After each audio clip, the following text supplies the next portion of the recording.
Good morning, members. Good morning, Mr. Mayor. Good morning, Commissioner. And I would, before we go into the formal business of the London Assembly Plenary, looking at policing issues in London, I'm going to ask us all to stand and observe a minute's silence in memory of those who lost their lives in the Grenfell fire and in solidarity with their survivors, relatives and friends.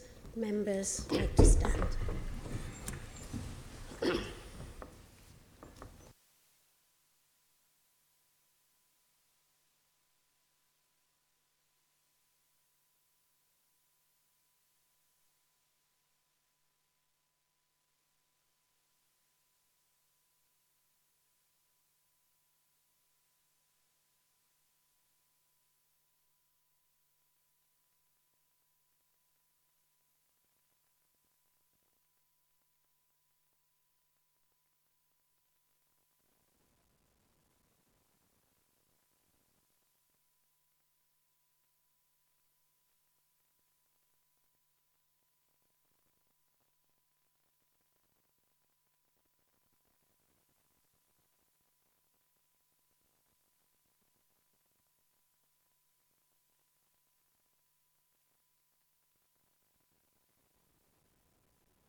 And on behalf of us all and Londoners, I would like to call upon the Mayor to say a few words. Thank you, Chair. The Grenfell Tower fire was an appalling, preventable tragedy, and Londoners will always remember the 72 people who lost their lives in a fire that should never have happened. We owe it to the people who died, their loved ones, and those who survived to make sure the changes needed to prevent a disaster like this from ever taking place again happen. Thank you very much. Okay, then let's then go to item 1 of the meeting, and that's apologies for absence and Chair's announcements. We have apologies, Chair, from Assembly Member Bacon, Assembly Member Boff and Assembly Member Dismal. Thank you very much. And announcements, can I provide an update on the Assembly's recent activity? The Police and Crime Committee published its report on hate crime in London and called on the Mayor and the Met to do more to help victims of hate crime. We submitted our response to London City's Airport's draft master plan consultation and confirmed our position that there should be no increase in flights to and from the airport. The Fire Resilience and Emergency Planning Committee held an extraordinary meeting with the London Fire Brigade following the publication of its report on Grenfell. We published a report on the Garden Bridge project which highlighted that all key decision makers involved were ultimately responsible for the project's failure.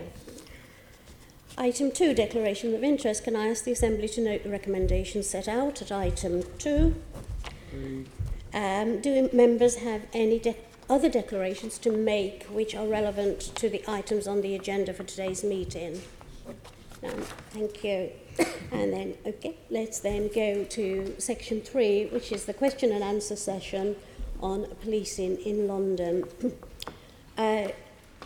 We have with us for this session the Mayor, Sadiq Khan, and Dame Cressida Dick, DBE QPM, Commissioner of Police of the Metropolis.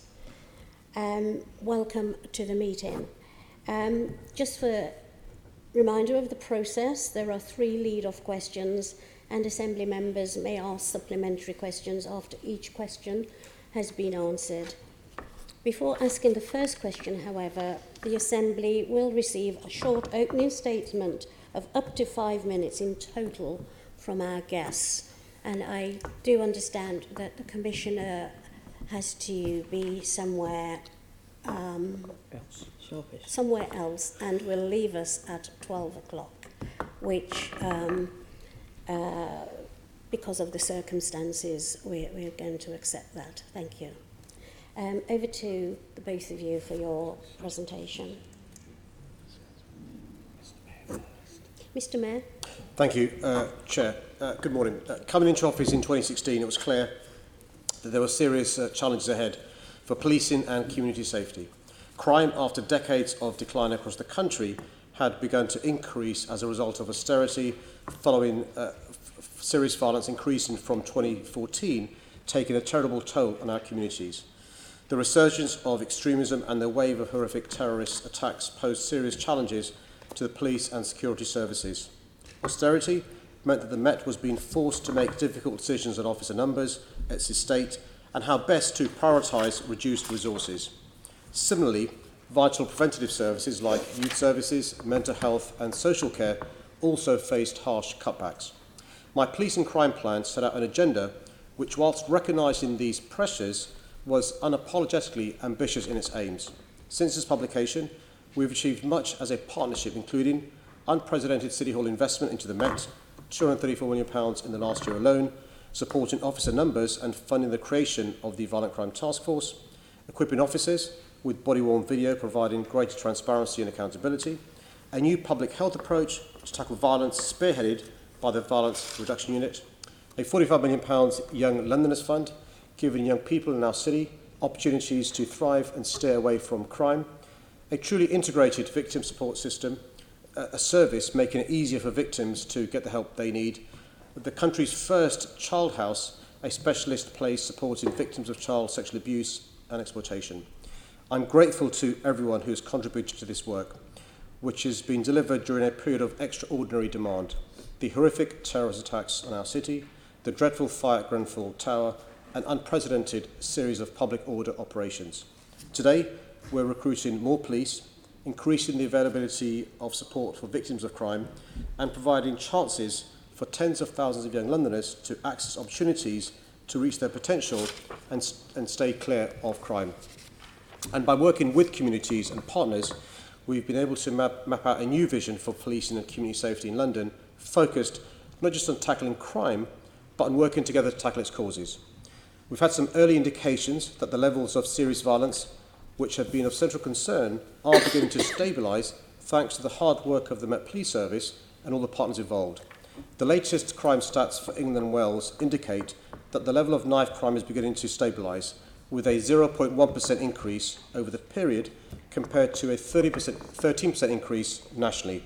However, these levels remain unacceptably high and there is much to do. I'm determined to keep pressing to ensure that no stone is left unturned in the fight against crime and its causes, making London a safer city for all. Thank you very much. That's the 5 minutes, isn't it? Okay, so then let's go to the questions on the order.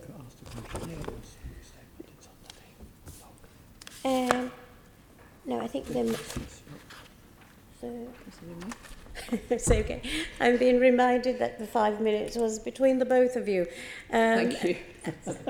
And yeah, That's very quick. what I'm going to say, it's a lovely day, and we'd just love to hear a few words from you, Commissioner. Thank you very much indeed, Chair. Thank you very much. Can I start by, of course, repeating the Mayor's sentiments in relation to the Grenfell Tower fire and everybody who was affected by it. When we met last year, we discussed the challenges we were facing across our city to bear down on serious violence, to prevent murders, every one of which is a tragedy that we all wish hadn't happened. And I talked then about my and my office's commitment to not allowing this to become the new normal. And that has, of course, been our key focus in the last year. As a result of the tireless hard work of the people of the Met and beyond, we have, as the Mayor said, seen the green shoots of progress in reducing violence, but we remain absolutely committed to bearing down on it in all its forms. We will discuss this later, I know, but you will be aware that knife crime affecting stabbings of those under 25 is considerably down this year, as is gun crime and lethal barrel discharges. Moped-enabled crime for the second year in a row is down by nearly 50%. And we are pleased to be working with all our partners across London and indeed in national government to be achieving that. But there is an awful lot more to do. The year has seen some new challenges for the Met and further increases in demand, but it has also seen some extraordinary examples of the dedication of my officers and staff, of their brilliant and innovative work in all sorts of ways, and I'm very, very proud of them. We know that the trust in the police is rightly high nationally, as I understand it, at 76% and rising steadily. And we are working very hard with and for our communities. And I myself am constantly thanked on the street for the work that my teams do. I would just call out perhaps very significant acts of courage and bravery which have been recognised recently. You'll be aware that just a couple of days ago, PC Stevie Bull was awarded the Emergency Services Award at the Pride of Britain, PC Stuart Oughton, Londoner of the Year, and every week, it seems, one hears a story of extraordinary courage. Our officer last week in Clapham, who just continued after a very serious assault to come back to duty, and just 2 days ago, an officer struck by a vehicle carried on the bonnet for 50 metres has dusted himself down and is desperate to get back to work.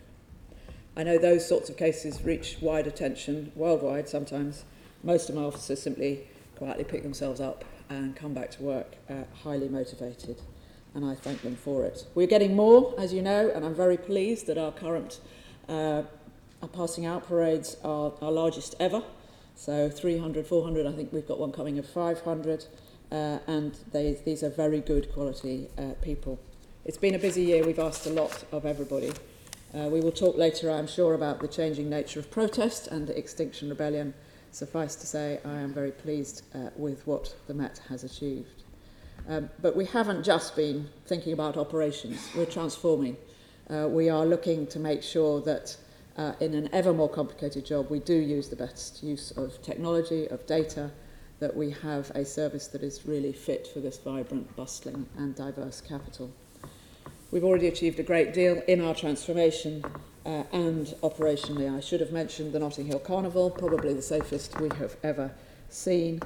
We've been investing a lot in our people. I think some of this work has been recognised by the HMI, gave us an outstanding grade, for example, in serious organised crime, but also commended us overall for our year-on-year improvements. We've, as you know, together with partners, disrupted several plots this year, in terrorist plots, so that now the tally, if you like, of disrupted plots since April 17 is at 24. Extraordinary work by the terrorist teams and their counterparts in agencies and in our communities. Last thing I would like to do is to end with the good news.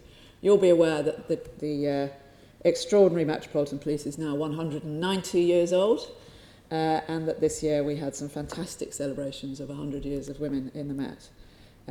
Both, but particularly the latter, have given us new impetus and enthusiasm to continue to improve for the future and work as hard as we can to protect all of London, those people who live here, who work here and visit here. Thank you so much. And as you say, many of those themes that you've addressed will be picked up during the questioning. So let's move to the first question, and that's in the name of Assembly Member Desai, and it's challenges facing the Metropolitan Police. So is that over to you, Commissioner, to carry on? The answer. I can give you an answer, but I Who's the question was to, Chair? Sorry. Sorry? The question, you've got to have an answer to the question, so we know what the question is. Chair, the question for me is who's the question from the Assembly Member directed at? The Commissioner or me?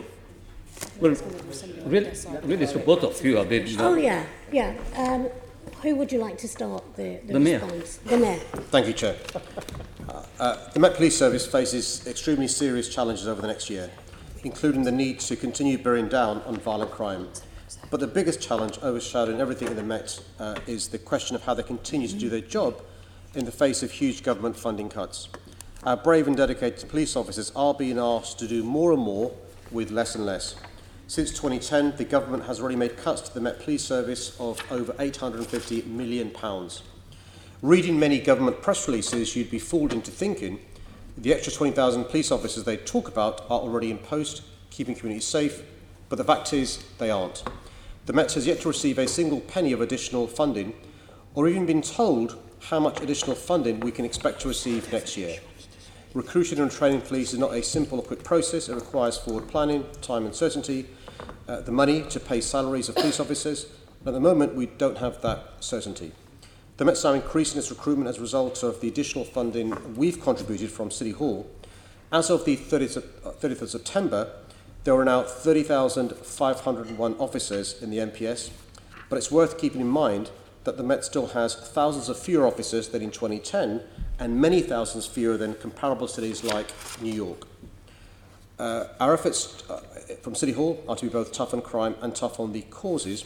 The other two things to say in relation to the next year is we want to go further and faster to continue to make progress in tackling violence against women and girls, preventing hate crime and supporting all victims. And finally, the very real risk of a no-deal Brexit jeopardises our safety and security, and the Commissioner and the Deputy have talked about that in the past.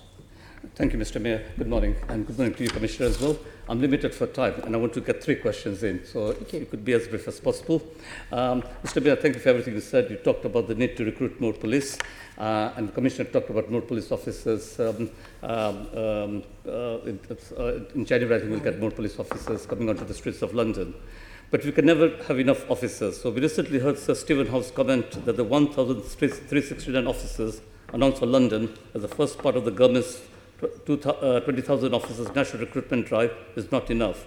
We have over the past months seen mutual aid being brought from other forces, officer shifts being extended, leave cancelled due to the Extinction Rebellion and Brexit protests. Does this serve to highlight, Mr. Mayor, why London needs the amount of officers you and the Commissioner have asked for from the 20,000?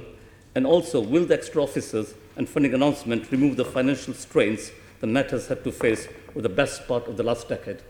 Well, I think the Commissioner in her opening talked about the amazing work our police are doing. The challenge for me as the Mayor is I know our police are under-resourced and overstretched. For example, during the recent protests, officers weren't just doing 12-hour shifts. When you add on travel, they were doing some of them 14, 15-hour shifts. We've calculated that of the 20,000, inverted commas, new officers, if you remember, in the last 9 years, nationally we've lost 21,000. So the 20,000 new officers, inverted commas, nationally, we think we need about 6,000 of those. We were hoping to receive 2,000 in 2021. We were told we'd only receive 1,300. Frankly speaking, it's not enough. So that brings me to you, Commissioner. So in April, it was announced that the Met wanted to double the number of special constables on its books. Has there been any issues with recruiting this, and is 5,000 still the target figure for the Met? We're still very ambitious in the long term about not only recruiting special constables, but also the whole of the sort of wider policing family, volunteers as well. Our focus at the moment is on the good challenge of recruiting high quality, good people at pace.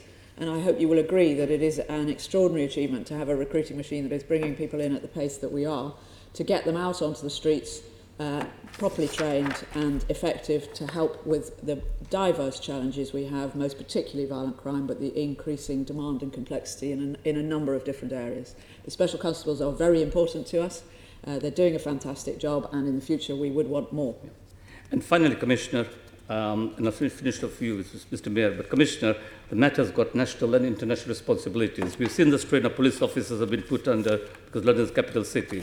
Whether it's policing protests or diplomatic protection, they have extra demands. The Home Office underfunds the Met by £170 million. The Met gets £173 million.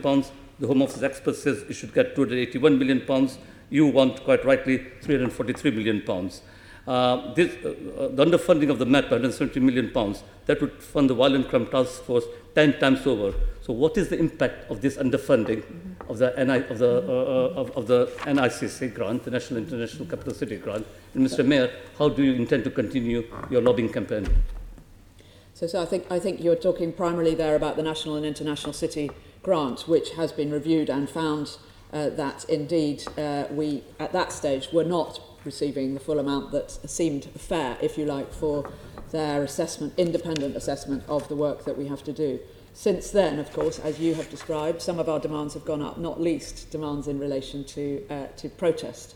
And so I absolutely do believe, and have been discussing with the Home Office, that we will need a greater resource to deal with the likely future impact of protest, as just one example. But I go back to a year ago, we had some signs of some areas of growth thanks to changes in our funding. Now we are, the indication at the moment, I appreciate nobody knows quite what might happen politically in the future, but the indication at the moment is that we will have thousands of officers joining the Met, and I see that as a very positive thing. And to answer your question, I mean, from City Hall last year we gave the Met Police Service £235 million. In the year before, £110 million. Record sums from City Hall. It doesn't fill the massive hole left by central government. We need to know how much money we're going to receive. We need that money to be directed towards officers, but I'm concerned about our ability to keep our city as safe as we could. Bearing in mind, a comparable city, New York has 37,000 officers. We've got 30,500, plus they've got many more staff than we have. And so I'm really concerned about the government realising what the needs of our capital city are. And you'll, of course, continue with this campaign to lobby the government for more money in terms of the NIC grant. Absolutely. Thank you. Okay, so we have Assembly Member Sahota. Great. Commissioner, this is a question to you first. It's about violent crime. You talked about the green shoots being seen and there's been stabilisation of violent crime, but even possible reduction. But what more do you need to carry on with those roots taking really, those green shoots really taking roots? So I think our strategy, and indeed the mayoral strategy and the Home Secretary's strategy are entirely in the right places. So we need, of course, more help, even more help from our communities, both in helping people, protecting people and stopping them getting involved in violent crime. And here I'm thinking particularly about street crime and the crime that is associated with often street drug markets. But young people getting dragged into crime, we need help from families, from schools, from faith groups and all sorts of people. And there's a whole load of work going on there, which the Mayor might want to talk about later. But we are very grateful for all that work, and we are working closely through our ward officers, through our schools officers, to try to encourage all of that. Our role is primarily, but not exclusively, in enforcement, and of course the new officers will help with that. But we're also doing quite a lot of work to try to divert young people away from crime, and we are doing a lot to try to publicise the impact and help people understand, working with the third sector, working with influencers and informers, try to get people to see the dangers of getting involved in this sort of crime. I feel optimistic that we will continue to bear down effectively. I'm always open to new ideas about how we might do that.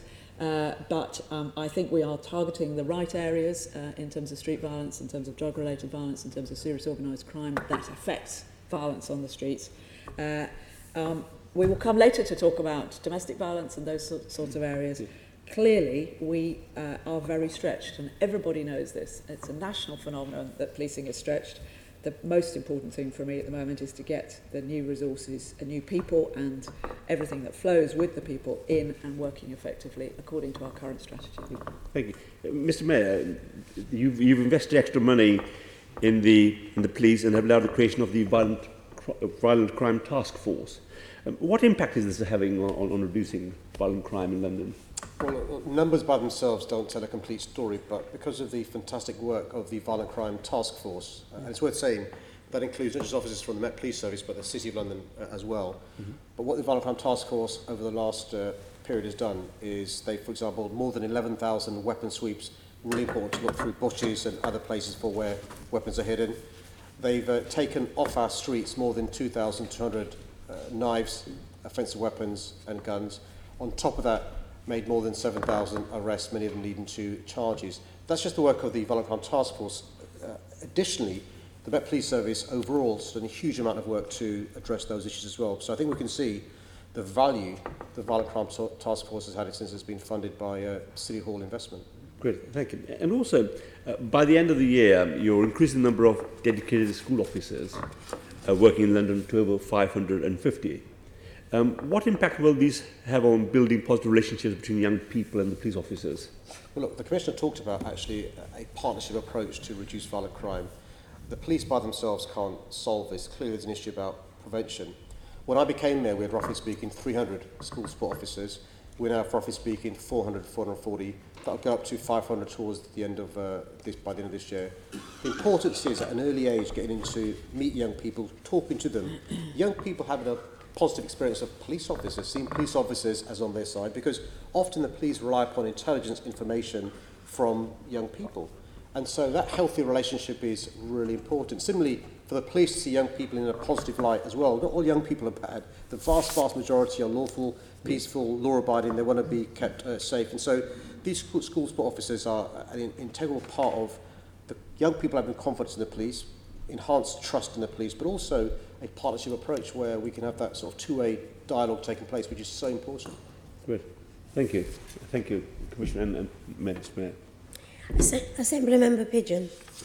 Here. In terms of challenging issues for the Met, I'm sure you'd agree stop and search is one and should be used alongside other operational tools carefully to make sure the police do not alienate those that they're trying to protect.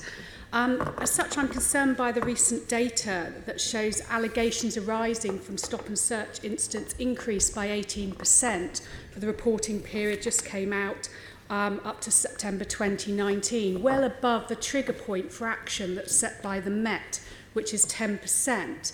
The Met has committed to undertake further scrutiny to establish the reason for any increase. Mr. Mayor, are you aware of this spike in allegations arising from stop and search, and what are you doing to ensure that the number of allegations and complaints it reduces going forward? Yeah, the number you've missed out from your question is the increase in stop and search. So in percentage terms, of course, one complaint is one too many, but in percentage terms, it was talking about a very small number of complaints versus the stop and searches because of the increased work of the Violent Crime Task Force, because of the targeted intelligence-led stop and search, the body-worn video gives the reassurance needed, there has been an increase in stop and search. So you referenced the spike in complaints. What you didn't reference was the huge increase in stops and searches. At the same time, lots of things we're doing to make sure that the checks and balances are there. Body-worn video, biggest rollout of any city in the world, 22,000. I think in more than 90% of stop and searches, the body-worn video is being used. We've got independent community monitoring from community groups in relation to stop and search. There's a dashboard that gives us the information in relation to the stops and searches taking place. There's an authority system. So senior officers looks at when a Section 60 is being asked for and authorised. We're also keeping an eye on what the IPC is doing, recommendations made by the IPC. The Deputy Commissioner meets regularly with not just the Violent Crime Task Force, but those who are monitoring stop and search, including the HMIC as well, in relation to keeping an eye on the use of stop and search. So look, it is a useful tool. By itself, it's not going to solve violent crime, but it's an invaluable tool that the police need to make sure we address the issue of crime generally across our city. I hear all the things you're saying, but what I want to understand is what you personally, Mr. Mayor, as the Police and Crime Commissioner for London, are doing to assure yourself that all these things going on are making sure that it's being carried out proportionately. Well, I'm the Police and Crime Commissioner, so all these things are under my watch and I'm making sure that they are happening. One of the easy things for a mayor to do or a commissioner to do is turn a blind eye to these issues. Neither of us do. We take it very seriously in relation to the checks and balances. I say this, though, and it's a really important point to say this to Londoners, that the police in London in 2019 has never been under more scrutiny and has never had more checks and balances than the current Met Police. And that's important in a vibrant democracy. We shouldn't be embarrassed of that or run away from that. The police aren't scared of that scrutiny. But it's important to contextualise the increase you're talking about, and the increase in the context of an increase in targeted, intelligence-led stop and search, but also the body-worn videos. That body-worn video was not around when I was a young man growing up in London. And any of you were growing up in London, it's there now.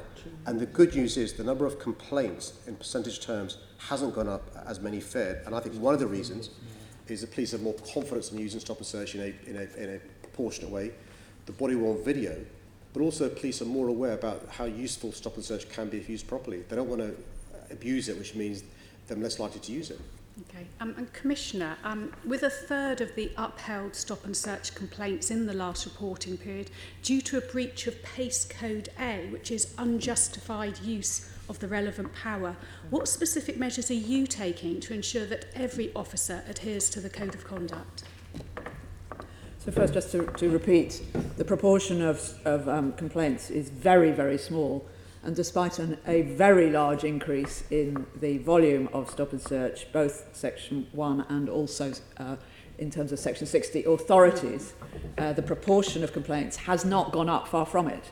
There has been an increase, but as the Mayor said, it's not proportionate to the increase in the overall stop and search. So actually the percentage of stops and searches that now result in a complaint is lower than it used to be. Every one, of course, we take seriously, and we will examine everyone and we'll see what learning there is from everyone.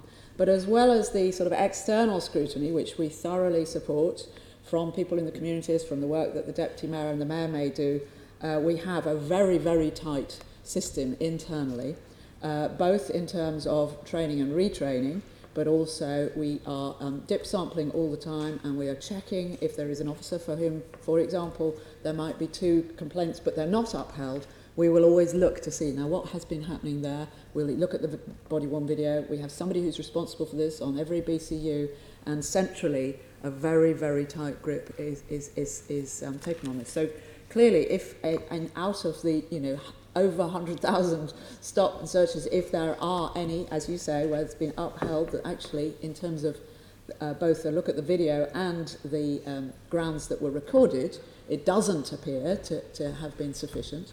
Well, that is a matter for learning for that officer, and even possibly more than learning, but then we will absolutely promulgate that around other people if there's been a misunderstanding about what you have to do.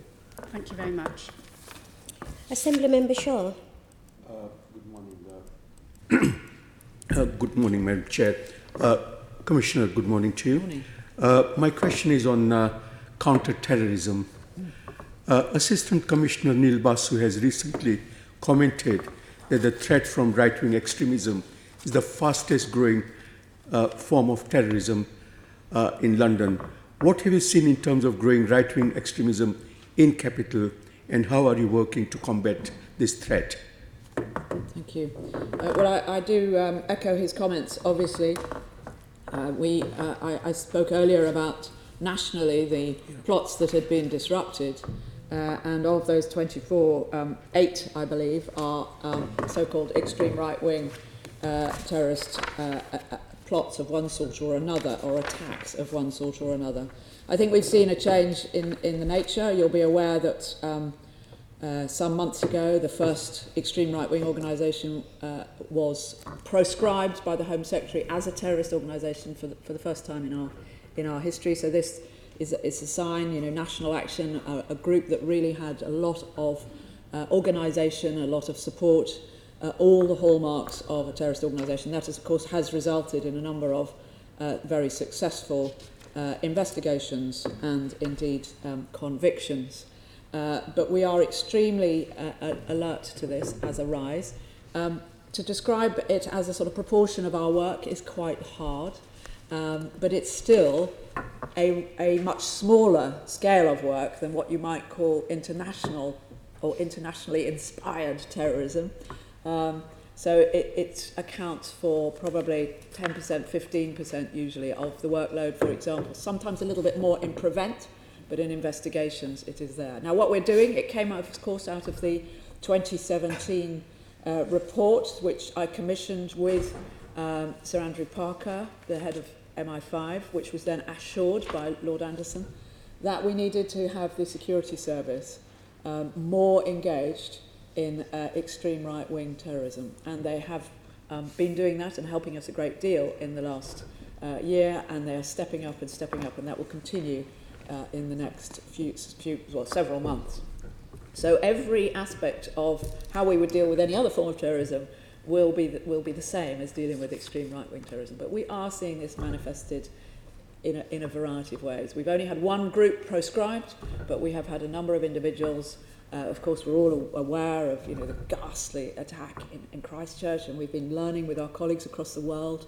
I was talking to colleagues in Australia about this not very long ago.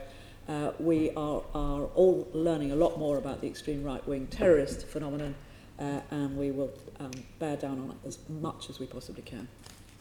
That is pretty reassuring for Londoners as to what efforts you are making to address this huge issue. Mr. Mayor, good morning. How are you supporting both, obviously, the Commissioner and the Met Police to counter the threat of this right-wing extremism in London? Thank you. We did the most comprehensive piece of analysis on countering violent extremism ever undertaken in London recently, and that looked into both, inverted commas, Islamist-inspired terrorism, international-inspired terrorism, as the Commissioner said, but also extreme far-right. and they made a number of recommendations. And some of those recommendations involved counter radicalisation, really important. Let's not assume that everybody with extreme views will go on to commit acts of criminality, and so we're giving small grants to civil society to do work to counter radicalise people who may embark on a path that leads to them being a terrorist, whether it's the sort of Islamist-inspired terrorist or whether it's extreme right-wing terrorists. And the good news is, as part of the work that the CVE team did, was they actually had, as part of the team, people who were previously extreme right-wing terrorists but had seen the path and were now helping us do this piece of work. So that involves giving people confidence, empowering them to rebut, helping those who are vulnerable to being targeted, susceptible to being targeted, but also making sure communities are more resilient to charismatic preachers of hate or charismatic extreme right-wing people who come around and whip people up into committing acts of terror. Commissioner, I have one more question for you. Is there a link between the rise in hate crime we have seen in recent years and the increased threat from far-right extremism? I'm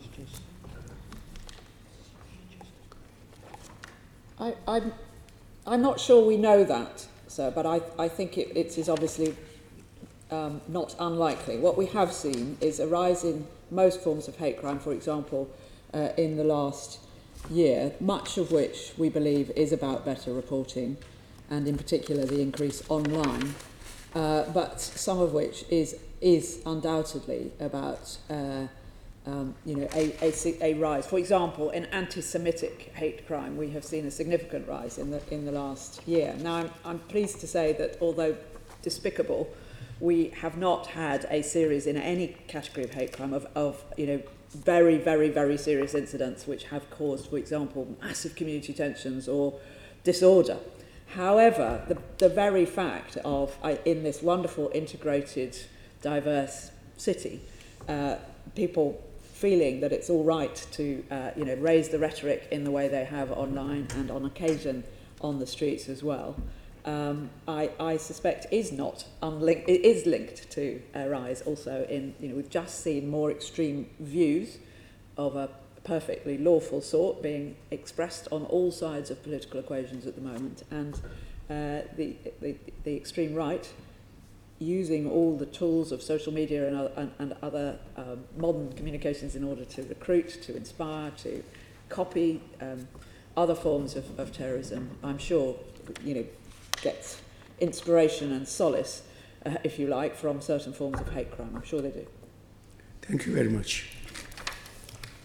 Assembly Member Deputy Mayor McCartney.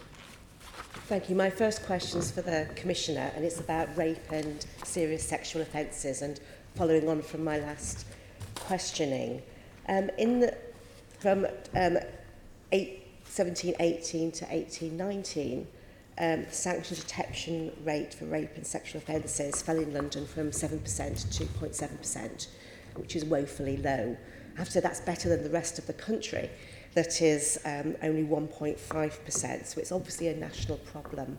But what steps are you taking to ensure that this improves against a background of increased reporting? Thank you. Well, there is increased reporting, as you say. So in the last 12 months, in the categories you're talking about, rape and serious sexual offences, there's an increase of about 25%, and the year before that there was an increase of about 30%.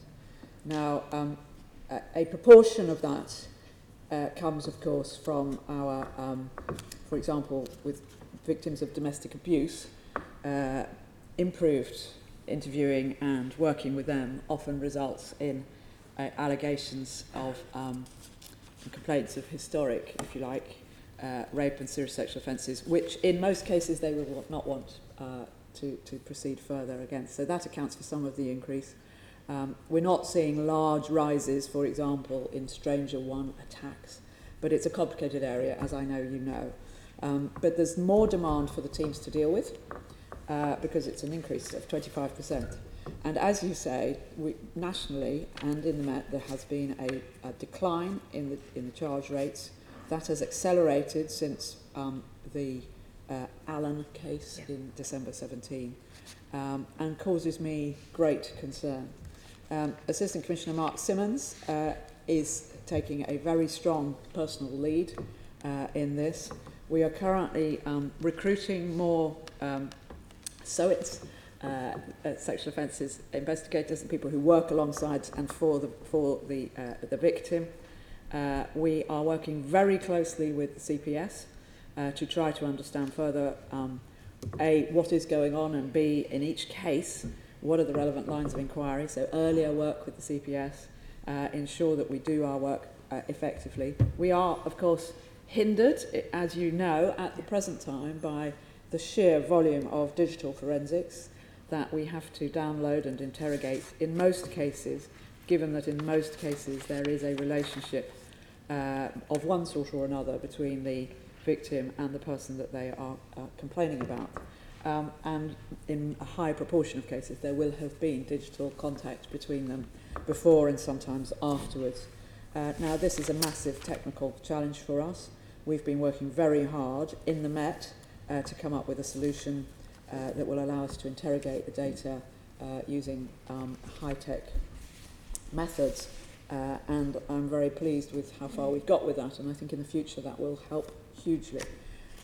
We do have currently, what we call a gold group, because we're so concerned about this, and we're also concerned about, I know the Assembly members have asked before about, our referrals to havens and how that is going. That is an area we're working really closely with the havens to understand better. Mark is, dealing with this every day as a subject that we absolutely have to collectively improve. Thank you. I know there's work going on with the Information Commissioner's Office as well, so I will take some of this, I think, outside of this meeting. Thank you. To the Mayor, you've talked earlier about the strain that the police force are under, and that there is still uncertainty as to how many officers the government's going to provide London with to try and replace some of those that have been cut. But obviously, cuts to support services have also taken place. Now, you've put extra money, for example, into rape crisis centres, and have recently given an extra 15 million to support survivors. But in your discussions with government, is there any indication they understand the need to fund not only extra police officers, but also extra support services too? I've seen no evidence of that. We've tried to get across to the government that you can't just talk about important though they are, the frontline police officers. The police need support, whether it's forensics, whether it's scene of crimes, whether it's the sort of back office staff that help frontline officers do their work. Separately, we know the average length of a case from incident occurring to trial is 18 months. And one of the reasons for the poor attrition is sometimes victims need support. And so we're hoping to pay for IDVADs, the Independent Domestic Violence Advisors. We're hoping to pay for these advice groups that can support victims through the process. And one of the heartbreaking things that led to me giving additional money this year, £50 million, we previously funded £44 million, was because we were being told that some of the rape crisis centres had a 6-month waiting list. They closed their books. I mean, just think about that. So a victim who needs support is not being able to get that because those who provide the support haven't got the resources to provide the support. So we in year increased the funding by another £50 million. But the demand for these services is going up. The support from central government to provide these services is going down. Some of these support groups are extremely worried. We stepped in. I think we need much more support, and that's got to come from the centre. Thank you. I think you'll have our support in trying to get that too. Thank you. Thank you very much. Assembly Member Whittle. Thank you very much. Good morning, Commissioner. Morning. Question for you. It follows on from actually Assembly Member Sahota's question earlier about violent crime. Obviously, I'd say it's the chief priority, huge priority for you, for all of us. I understand that the Violent Crime Task Force has a budget of around 15 million or something like this. But the Extinction Rebellion protest cost something like 21 million this time. And you did say, you're quoted as saying, that it placed a quite horrendous strain, obviously, on your force. what I would say to you, given that violent crime is such a priority, do you not think that maybe lessons could have been learned from the last demonstration, and maybe you could have acted a little earlier to take that strain away, basically, from fighting a much, much greater priority? Firstly, the £15 million, that is accurate, but you've already heard the Mayor talk about money that's just from the Mayor in relation to violent crime, and I would want to stress that the whole of the Met has pivoted towards dealing with violent crime. And if you were, for example, to look at our firearms teams, our Trident teams, each of these are about, firearms teams, £80 million to run the unit. It deals with violent crime. I could go on.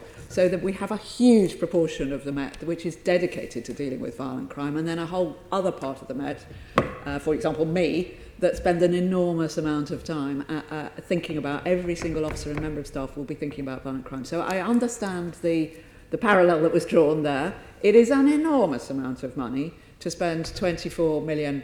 It's now 24 million, but I caveated my first figures by saying I expected them to rise on a protest.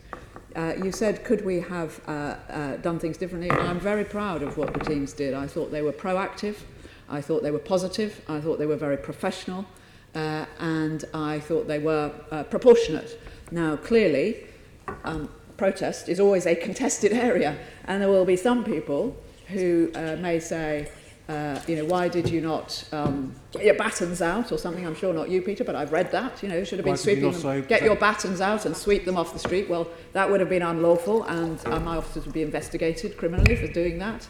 And other people who felt that we shouldn't have imposed any conditions at all, perhaps, and just allowed the city to come to a halt and have 12 encampments across London for 14 days, including the state opening of Parliament, which was clearly absolutely not acceptable and amounted to a serious disruption in prospect. I think the officers did incredibly well dealing with it, and I am very, very proud of what they did. And I do think that we learnt the lessons from April. Well, I wouldn't say get batons out, by the way, Commissioner. No, I know, and I did say you wouldn't say that, Peter, but I have read some people saying that. But I think that there's an important point here. That you say you're proud and all the rest of it, but it was still allowed to go on for quite a long time. It was only when it got to a flash point with the tube and everything that things stopped, really. What I'm saying is that most people's concern, and I'm sure you share this, is about violent crime, sure. People dying of knife wounds, the rest of it, appalling. So it just does seem that when people make it quite clear that they're not just going to be protesting, but they're actually going to be setting up shop all over the city. We had a run-through of it. I know you've answered my question on that. We had a run-through of it. It happened again, shorter time. Would you be quite prepared for it to happen again? Would you, if Extinction Rebellion came along in a couple of months to begin to do the same thing, what would your reaction be? So they will get, if they are to come, they will get a very professional and proactive and positive response. Now, clearly, we have to act within the law. We have to use the powers that are given to us. And we have to be determined not to allow protracted, serious disruption of our city. And that, I think, is what we did achieve. However, this is large numbers of people, as you know, not posing a violent threat in the main, some of them doing reckless and stupid things, but nevertheless, the vast majority simply setting up shop, really, as you say, on the street. We have to work within the law. That is why we are talking to the Home Office about whether there could be any other law that might assist us in our powers, that would make us tactically faster and able to shift the disruptions or stop the disruptions more effectively. But if you look at the challenges that we were faced with, I believe we were extremely effective. And we had colleagues from around the country coming down with our mutual aids. We had superintendents from around the country who are public order policing people, and they were astonished at what we achieved. For example, where you have over 450 people locked on, not just, most of these people were not just like glued to the floor, which takes quite a while to get them undone when they're just going to glue themselves somewhere else. If other people are going to glue themselves in front of you as you're trying to do it. We had people who had enormously complicated and sometimes very dangerous structures to allow them to stay in position. And all of these people have to be removed in a way which doesn't cause them a serious injury or cause my officers a serious injury. These are very difficult things to deal with. I only have a little bit of time, actually, Commissioner. Thank you for your answer. I'm very pleased that you're pleased. I would say that for many Londoners, there was a sense of utter frustration at the way in which this was just simply allowed to pan out on 2 occasions. All I would say is that next time, you said they're going to get a very positive response. Protest is obviously part of our very culture. There are huge parks, maybe people can protest in the usual way. What they can't have again is people being allowed to set up all over the city. It has a huge impact on people's livelihoods. It has a huge impact, obviously, on just getting around. There's a sense of utter frustration. Why is this being allowed to happen again, right in the centre of London? But I said my main concern really is about violent crime. It is, I thought, from your point of view, you have got to be absolutely giving total leadership on that front, and basically this is a priority that is way down the list. Well, we have always policed a huge amount of protest in London, probably more than any other city, I suspect, in the world. I have very good commanders, I have very skilled people. We do that. You'll be aware we had, as I said, the state opening of Parliament during that protest, and it went without a hitch thanks to the good policing and the extraordinary amount of effort we had to put in. We then had a 1 million, perhaps, I don't know, number of people in the street on the Saturday afterwards, policed without a hitch. We police protest, and we will do it as to the best of our ability always. Last weekend we had a very contentious protest involving Kashmiri protest, where we imposed conditions, and they were not in the end able to assemble outside the High Commission. We are doing this kind of thing every other day of the week, and we will continue to do it as best we possibly can. But the particular challenges that are posed by people who are not violent but are engaging in what they regard as civil disobedience but does result in serious disruption is a very difficult challenge for any police service. Commissioner, I'm sorry, I just do have to put this point. You're talking about protests. It's all fine, of course. Protests are part of what we are. No one is suggesting otherwise, and that you have to police those. But this was a case where people actually, their intention expressed was to stop certain parts of London. So I can see I'm not going to persuade you. I would love to talk to you about this more outside. I absolutely agree that when you look at the stated cases, you look at the European Court's stance on this, free expression or freedom to assemble, it all has to be reasonable and it has to not cause serious disruption. Don't forget, we've arrested over 1,800 people for that offence, and they will be, most of them, charged, and they will go through the courts. So I don't want to allow people to think that we were anything other than very, very positive. Thank you, Commissioner. Assembly Member Shaloma. Thank you. Morning, Commissioner. Morning, Mr. Mayor.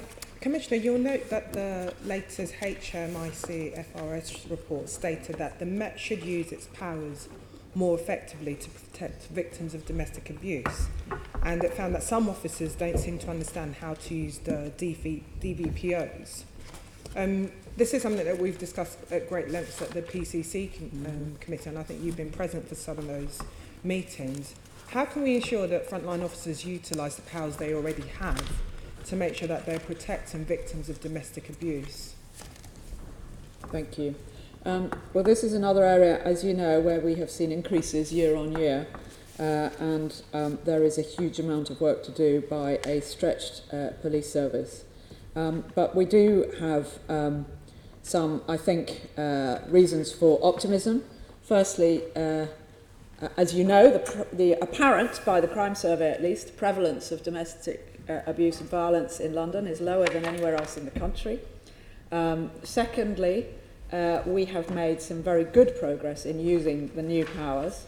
I absolutely accept that initially we were not using it as much as perhaps some other forces and perhaps as we could. But in the last year we have increased by 78% our use of the DVPNs. And we've also seen huge increases in our use of the of so-called Clare's law, the right to ask and indeed the right to know. Which I'm very pleased about, we have reduced by over 50% the number of victims who are subject to more than 4 repeat victimisations. Now, you may say that's a horrific statistic and a curious thing to choose, but the 4+ is the point at which we would refer to the multi-agency referral system, MARAC. And we've reduced the number of people who are being repeatedly victimised that we know about by a considerable amount.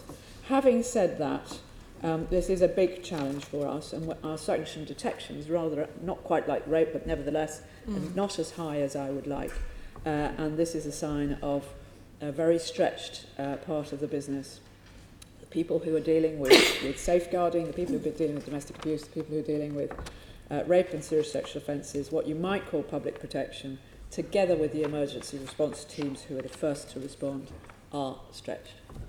No, I totally appreciate that. And I think one of the other things which I think the Met has improved on is the fact that there's now going to be an online request for information about partners under Clare's law, which I think is a really good move to help protect victims. How are you planning to promote that website to make sure that Londoners know that that information is available for them? Mm-hmm. So we started with what I'm advised is called a soft launch, and that was in April because we wanted to test how our processes and machinery actually worked. But we're very pleased with that, and we did overt publicity 2 weeks ago, and we will continue to do the overt publicity. Clearly, we're also talking to partners in other sectors. And to our own officers and our officers on the street so that they can make people aware of this option. Okay, we'll look out for that information. Mr. Mayor, sadly, a number of children are present at domestic violence incidents. So in 2018, there were over 4,000 young people present at domestic abuse offences in London. And the reality is we know that these young people will be scarred by that in terms of trauma and what they will witness. What more do you think you can do to try and prevent some of those young victims in terms of what they're going through at a young age? It's a really important point. One of the things that we've done is double the funding we give to London's Children and Young Persons Victims Service. It's really important to help these children who have witnessed, sometimes being the victim of domestic abuse, domestic violence.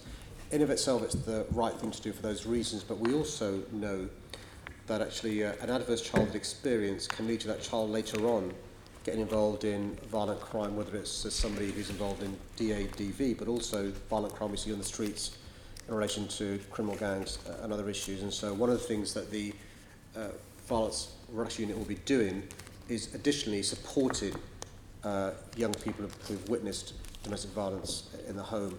And we're also trying to make sure that our teachers and others are trauma-informed when it comes to the training they receive. And so, for example, when a child turns up at school and they're, inverted commas, playing up, could it be because the night before they've seen mum be the victim of DADV? So rather than excluding that child because they're playing up, try and find out what's going on, interrogate that and try and help that child is really important. So a number of things we're trying to do in relation to services from the rape crisis centres to IDFAs to help people who need help in relation to witnessing or being the victim of DADV. Great, thank you. I'll leave it there, Chair. Assembly Member Bailey. Morning, Mr. Mayor. Given the Commissioner's, to return to the subject of extension rebellion, given the Commissioner's comments about how difficult the operation was to police and the fact that you'd met with extension rebellion, do you regret letting these protesters believe they had your support? Well, I'm quite clear. That's not quite what the Commissioner said. I'm quite clear that the right to protest is just that, a right to protest, but it's got to be within the law and it's got to be peaceful. And so I was myself in a protest 2 Saturdays ago, marching in the streets of London, asking for the British public to have a final say. The key thing is those who organised the People's Vote protest spoke to the police. The police set out conditions in relation to what the protest should take place, what roads you should go down, where it should end, and those who were in the protest, like me, abided by those rules. The key thing is to work with the police in relation to protests. I think on an average year there are 3,000 protests across our city. And so the police are keen to make sure the law is upheld, but you've got to make sure you obey the law. So my message to any protester, whether it's XR or anybody else, is speak to the police. Make sure you, are lawful and peaceful as well.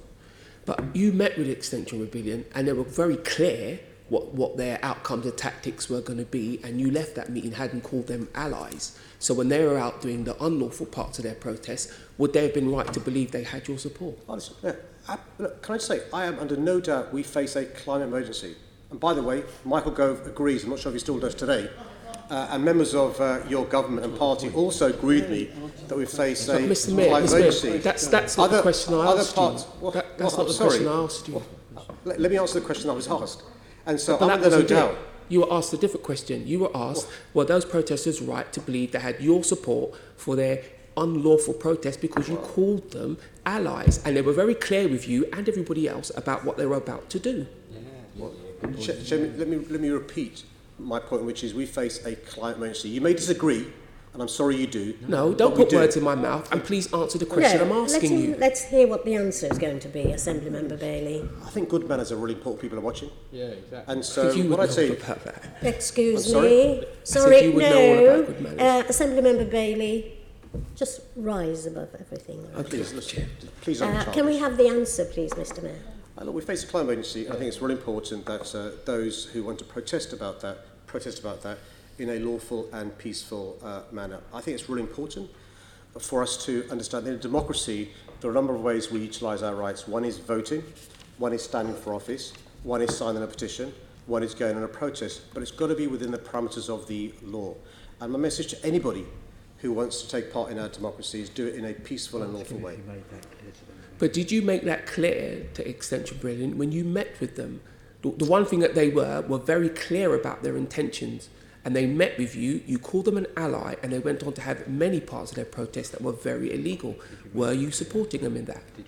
I've made it quite clear to Extinction Rebellion and others who are part of the coalition of people protesting against the climate emergency, you must respect the law, you must act lawfully, and you must act peacefully. And I say not just to those involved in protesting against the climate emergency, but those who may be involved in protests in relation to pro-Kashmir. This weekend, for example, we had people protesting in our city in relation to what's happening in Kashmir, and I was quite clear to those as well that you must respect the law and you must make sure that you protest peacefully and lawfully. And indeed, on that case, I wrote to people on the Assembly, copied in the Commissioner and the Home Secretary and the Met Police themselves, putting conditions to make sure that protest was peaceful and lawful, because I understand the importance of being able to protest in a democracy. So, do you regret waiting so long to condemn their actions, their illegal actions? I was clear in April, Chair, that protest that is undertaken to make sure people are aware of the climate emergency is peaceful and lawful. In April, I made my views clear when the first Extinction Rebellion protest took place, referred to by a Assembly member, which I made the point again in October when the recent XR protest took place. But also I made the case overall to anybody who wants to protest in our city. You're able to do so, but you must respect the law. It's got to be peaceful and it's got to be lawful. So will you be writing to XR in view of the fact that they want to have Christmas protests and be very clear about your expectations for them to stay within the law? Well, I'm quite clear in relation to all my communications with anybody who wishes to protest in our great city. Please do it peacefully and please do it lawfully. I'd say to those who are climate change deniers, look at the science, look at the evidence. We're facing a climate change emergency. Please don't have your head in the sand. It's really important that you realise we're facing a climate change emergency. Are you suggesting I'm a climate change denier? I'm asking you the direct question. The question, you're moving out of the area. I just took the Mayor's gesture to suggest that. So just one last time, Mr Mayor. Yes. One last time, Mr Mayor. Will you be writing to XR to lay out your expectations for them to stay within the law? I've noticed of writing to Extinction Rebellion, but whenever I come into contact with anybody who wants to protest in our city, I make the point quite clear. If you're going to protest in our city, you've got to make sure you do it peacefully and lawfully. And please, please, please work with the police to make sure that you don't inadvertently or advertently break the law. We want to make sure that everyone upholds the law. And I'd encourage anybody who wants to protest in London's police speak to the police. Thank you. Assembly Member Copley. Thank you very much, Chair, and good morning to you, Mr Mayor and Commissioner. And my question, first of all, is to you, Commissioner. This is on the subject of modern slavery.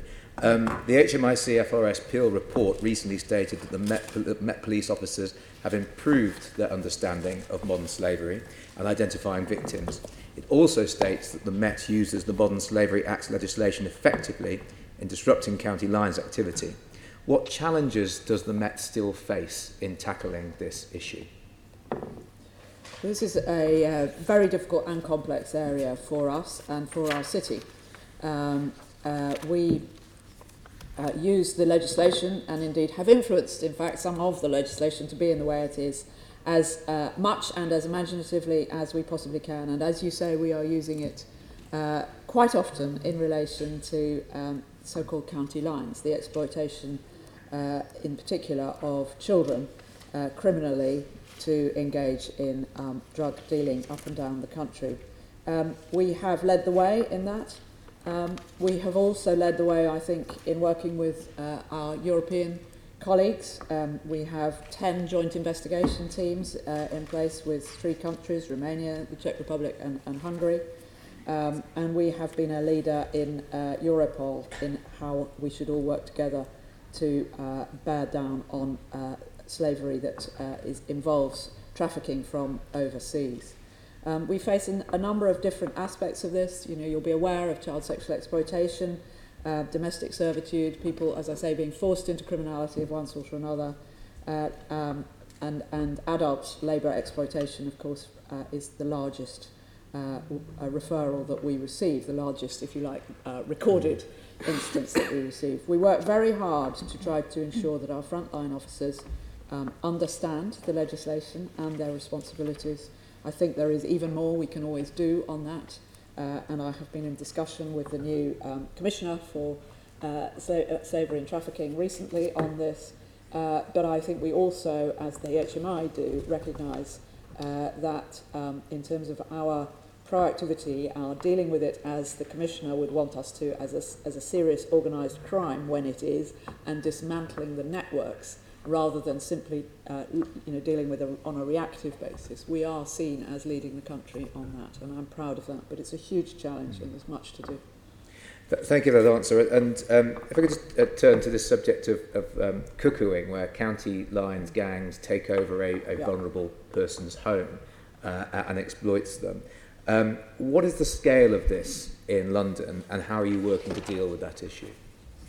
I can't, I suppose for obvious reasons, give you a definitive number of instances where so-called cuckooing has taken place in London. It does, of course, also, on occasion, sadly, involve London gangs cuckooing in other cities. I was particularly focusing yesterday on East Anglia and Norwich and Cambridge and Colchester and Ipswich and some of the seaside towns where county lines from London have been operating, and we've had some huge successes, but we nearly always, when we are locking up the criminals and trying to safeguard the children, we nearly always will find a vulnerable person whose house or premises has been taken over.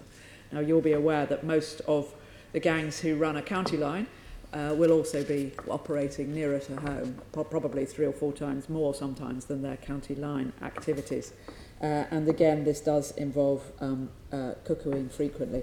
Often it's just for a short period of time, and we may never know about it. But what we are doing is trying to ensure that all our dedicated ward officers in particular are highly alert to this. And they're working with the local authority and others and housing providers to try to identify individuals who may be being subject to this form of abuse.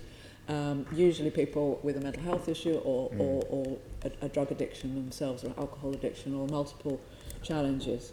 And we are seeking them out. Of course, if we can deal with the gang, we absolutely will from an enforcement point of view, but we want to give those people support and protection so that they can feel either able to say, you're not coming here, or sometimes we actually do end up, occasionally they've ended up being moved. Thank you for that those answers, Commissioner. If I could turn to you, Mr. Mayor, I actually recently attended the launch of a report by Hestia, which was looking into modern slavery and actually the links with homelessness, and there was a striking statistic about 1 in 10 rough sleepers have been victims of modern slavery, and that was work done by Hestia and Crisis. But they also found there's a real lack of trust when it comes to people who've been victims approaching authorities, and actually people were most likely to approach sort of faith and community-based organisations and the police sort of down here, and actually local authorities were right at the bottom of the pile. People, almost no one said they would approach a local authority. And I'm wondering how you and the Victims Commissioner are working to address the issue of these victims of modern slavery not reporting to authorities, particularly due to worries about their immigration status. Well, that's a big issue, and one of the reasons why these people aren't going to the authorities, anybody in a position of power and influence, is because they've got unsecure immigration status and they're worried about being deported. The national referral mechanism system is quite clear. No child should be a child should be looked after, and we need to make sure that's not a reason why the child's not looked after. We've written to the Home Office for guidance, because I think those in the front line need guidance in relation to what their duties are, and we're hoping to hear back from the government. Separately, we think it's important for there to be legal aid available to practitioners to give advice to somebody who may need assistance, and it's really important to give that advice. What we're doing also is, frankly speaking, funding advice groups, whether it's rape crisis centres, whether it's victim support, whether it's the London Sexual Assault Referral Centre, so they can give advice in the absence of people having confidence to go to people in positions of power and influence. It's really important we do the outreach work to get the help to people who need it the most. Thank you, Mr. Mayor. Thank you, Commissioner. Assembly Member Duval.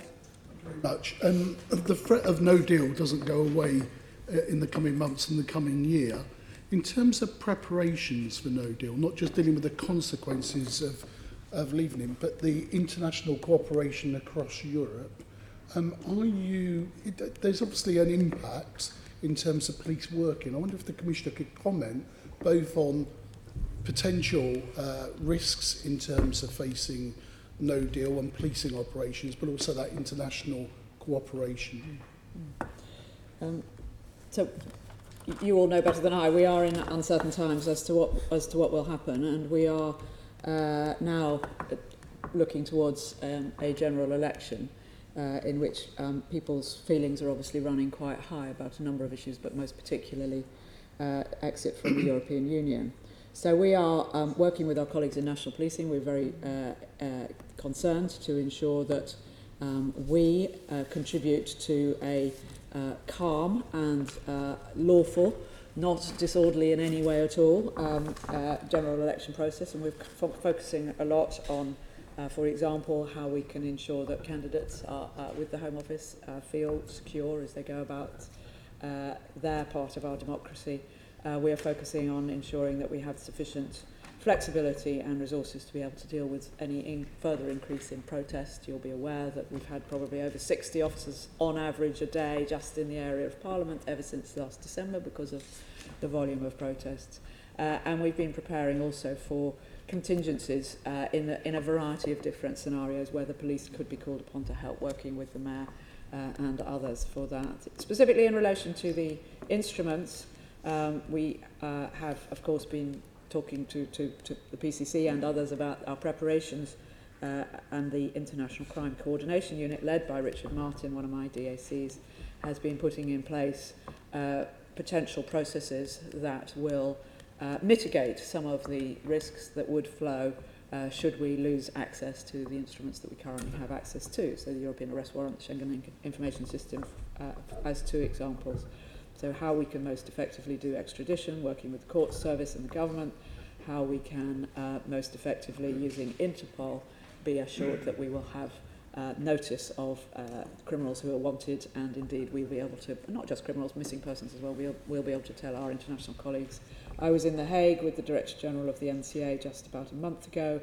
We met with all my European counterparts and hers, and we were met with huge support and very positive conversations, and what we want to do in order, should we need it, to use, for example, Interpol notices, we actually need them to do some things. They are all setting about that quite happily. But as we have said before, there is increased cost. Some of these processes will take longer, and indeed, in some cases, there will be a residual risk.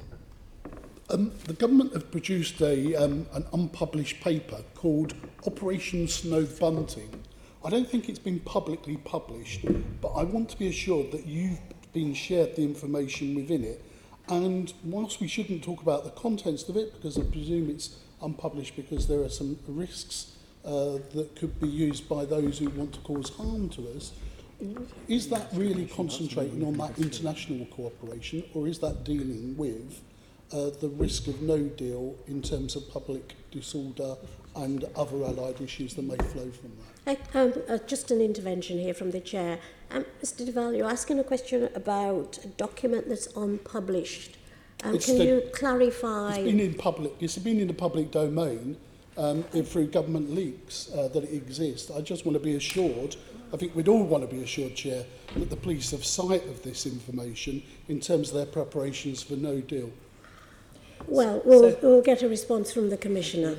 So I don't think I should comment on, as you say, about the contents or indeed even the generality of what any particular document that might have been leaked is. What I can say is that my deputy, Neil Basu, and Richard Martin in particular have been very closely engaged with the National Police Chiefs Council, lead Martin Hewitt, and government colleagues, led, for example, by the Permanent Secretary of the Home Office, to look at all the potential risks and contingencies and our joint working that will be required. Now, is it your understanding that if no deal occurred next year at some time, in different parameters, that we would have to negotiate some of that international cooperation with the individual states rather than with the EU?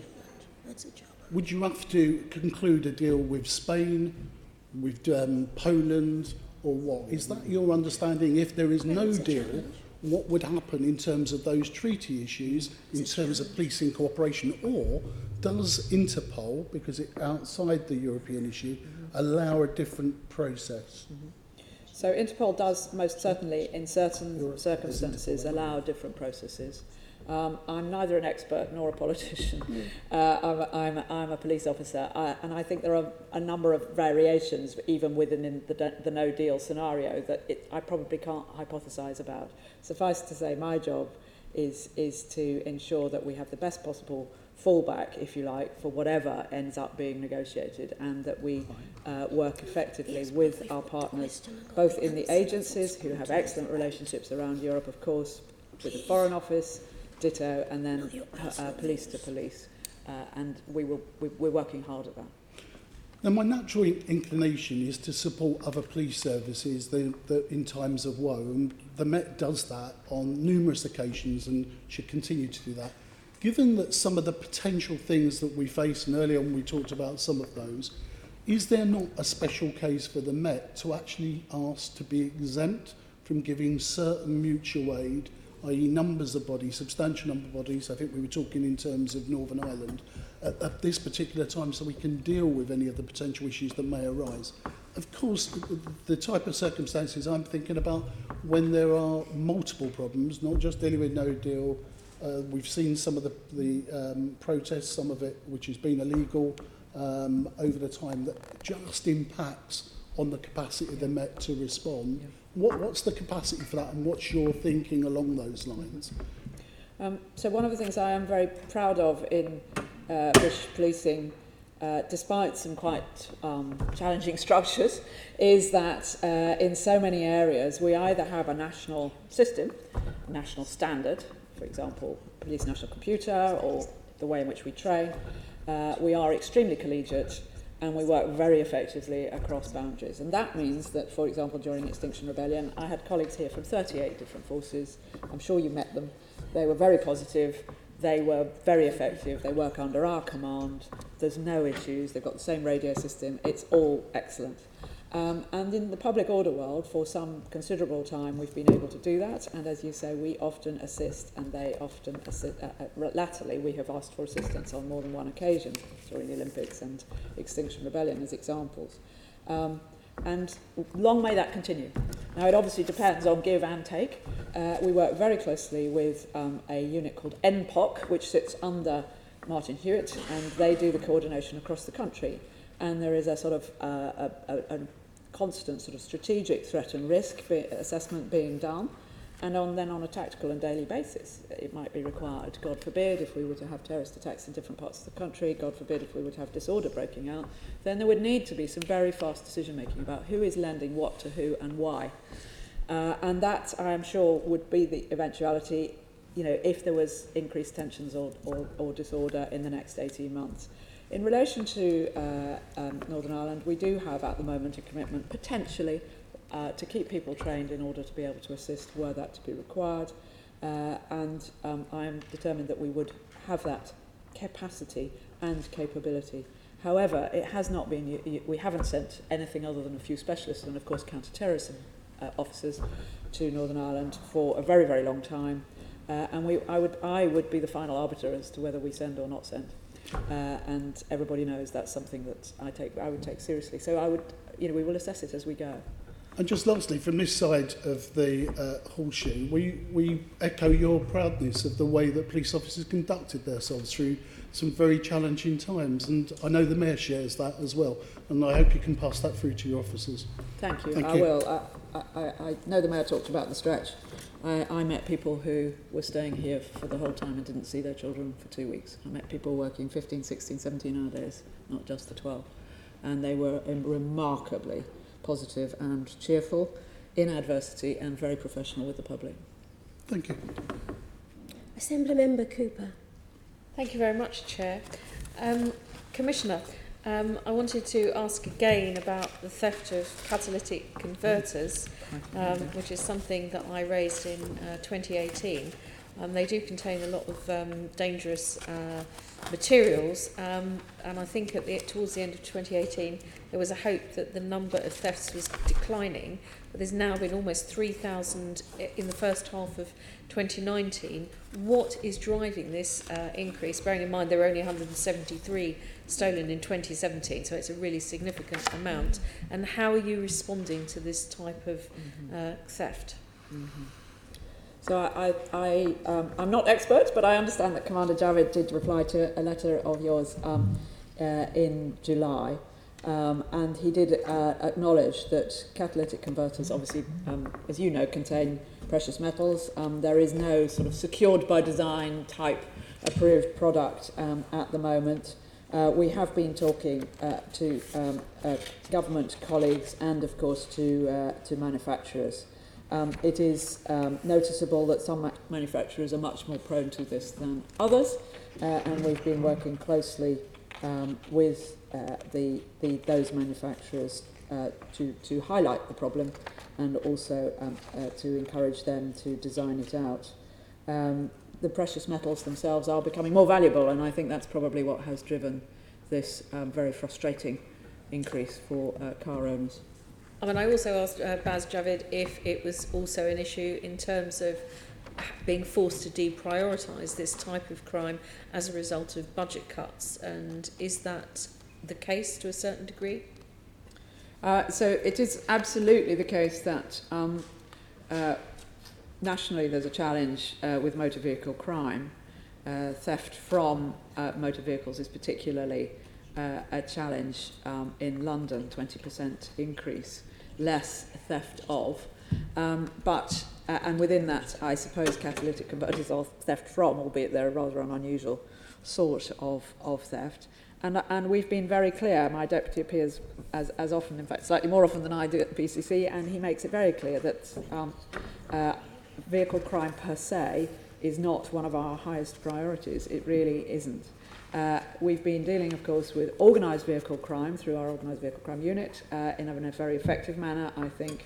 And it is something that we expect all our patrol officers and all our ward officers to be alert to very frequently. People who are engaged in motor vehicle offences are prolific offenders involved in burglary and other offences as well. But the crime itself is not, I have to say, one of our highest priorities, and I think everybody would understand why in the face of the violent crime challenges that we face. I mean, it is raised with me a lot by constituents. I don't know whether Merton and Wandsworth are a particular hotspot, but you know, it's obviously incredibly inconvenient for people when it happens and very expensive, and particularly my poorer constituents who find it, you know, really difficult. And then, of course, it can put up your insurance costs. Moped crimes were absolutely a huge problem, but were halved by the Metropolitan Police during 1819. Is there some change in approach around theft of catalytic converters that could lead to a similar reduction in their theft, or are we not able to do the same sort of thing? Well, as you say, very marked decrease 2 years in a row in moped-enabled crime and theft of mopeds. We, in 2017, April, really started to attack that as a problem, primarily because the mopeds were being used in robberies and in very violent crimes, which is, of course, slightly different from the catalytic converter challenge. But I think your point is both an enforcement and a prevention approach, which is and an intelligence-led approach, which is what we have done in mopeds, ought to be able to assist with other crime types. And when you look back to the time in which most vehicle crime reduced in the noughties, it was before the electronic vehicles, and it was when they were designed out practically with structural changes. And it does seem to me that this particular catalytic converter theft is something which would best be dealt with by the designing out and the preventative approach, and that's why we're talking to the manufacturer and to the Home Office. Which brings me to my final point, which I'd like to address to you, Mr. Mayor. The Commissioner did mention secure by design. Is there something that we need to be pressing government on amending car manufacturing standards? Is this something that you can take up with them? I'm also slightly concerned that this is the kind of area that might be undermined by Brexit, because obviously a lot of the car manufacturers are European based. Well, as you know, we've got a good relationship with the UK manufacturers of vehicles, so I'll be writing to them in relation to your points about design. But the reason why your Brexit point is important, the Tories may laugh at this, but because EU regulation is really important. And don't forget, if you're a global producer of cars, you've got a market of 600 million. You've got to make sure you have cars, even though they're built outside the EU, are EU regulation. If we're outside the EU, begs the question, why would the EU or global car manufacturers care what we in London / we in the UK think? So although they may laugh on that side of the horseshoe about the consequences of Brexit, it's clear you understand the consequences and are keen to ameliorate them, and we'll do what we can to address those. Thank you. And the highest quality catalytic converters also address climate change. Okay. Thank you. Assembly Member Desai.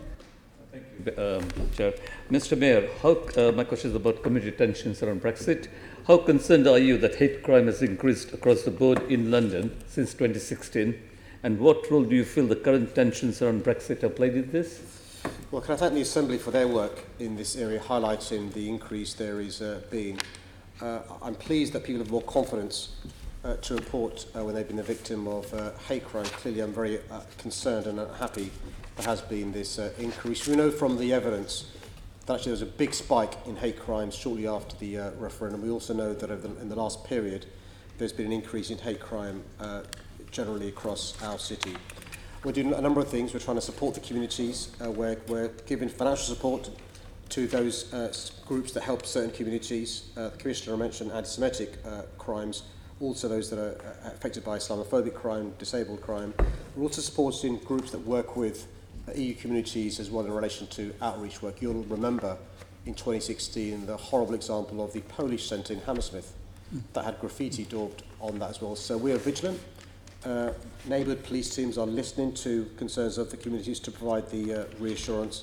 We'll carry on doing that, and I think all of us have a role to play in the language we use to make sure we, temper our language and we don't inadvertently lead to a situation where tensions are heightened because of the language used by politicians, particularly during an election campaign.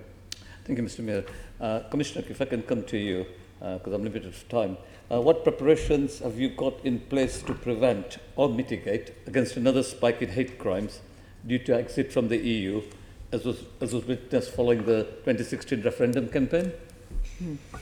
So we are very alert to this as a possibility. I would point out that some other sort of significant incidents more recently have not resulted in a rise in hate crime, and so I don't think we can predict necessarily that there will be such a spike.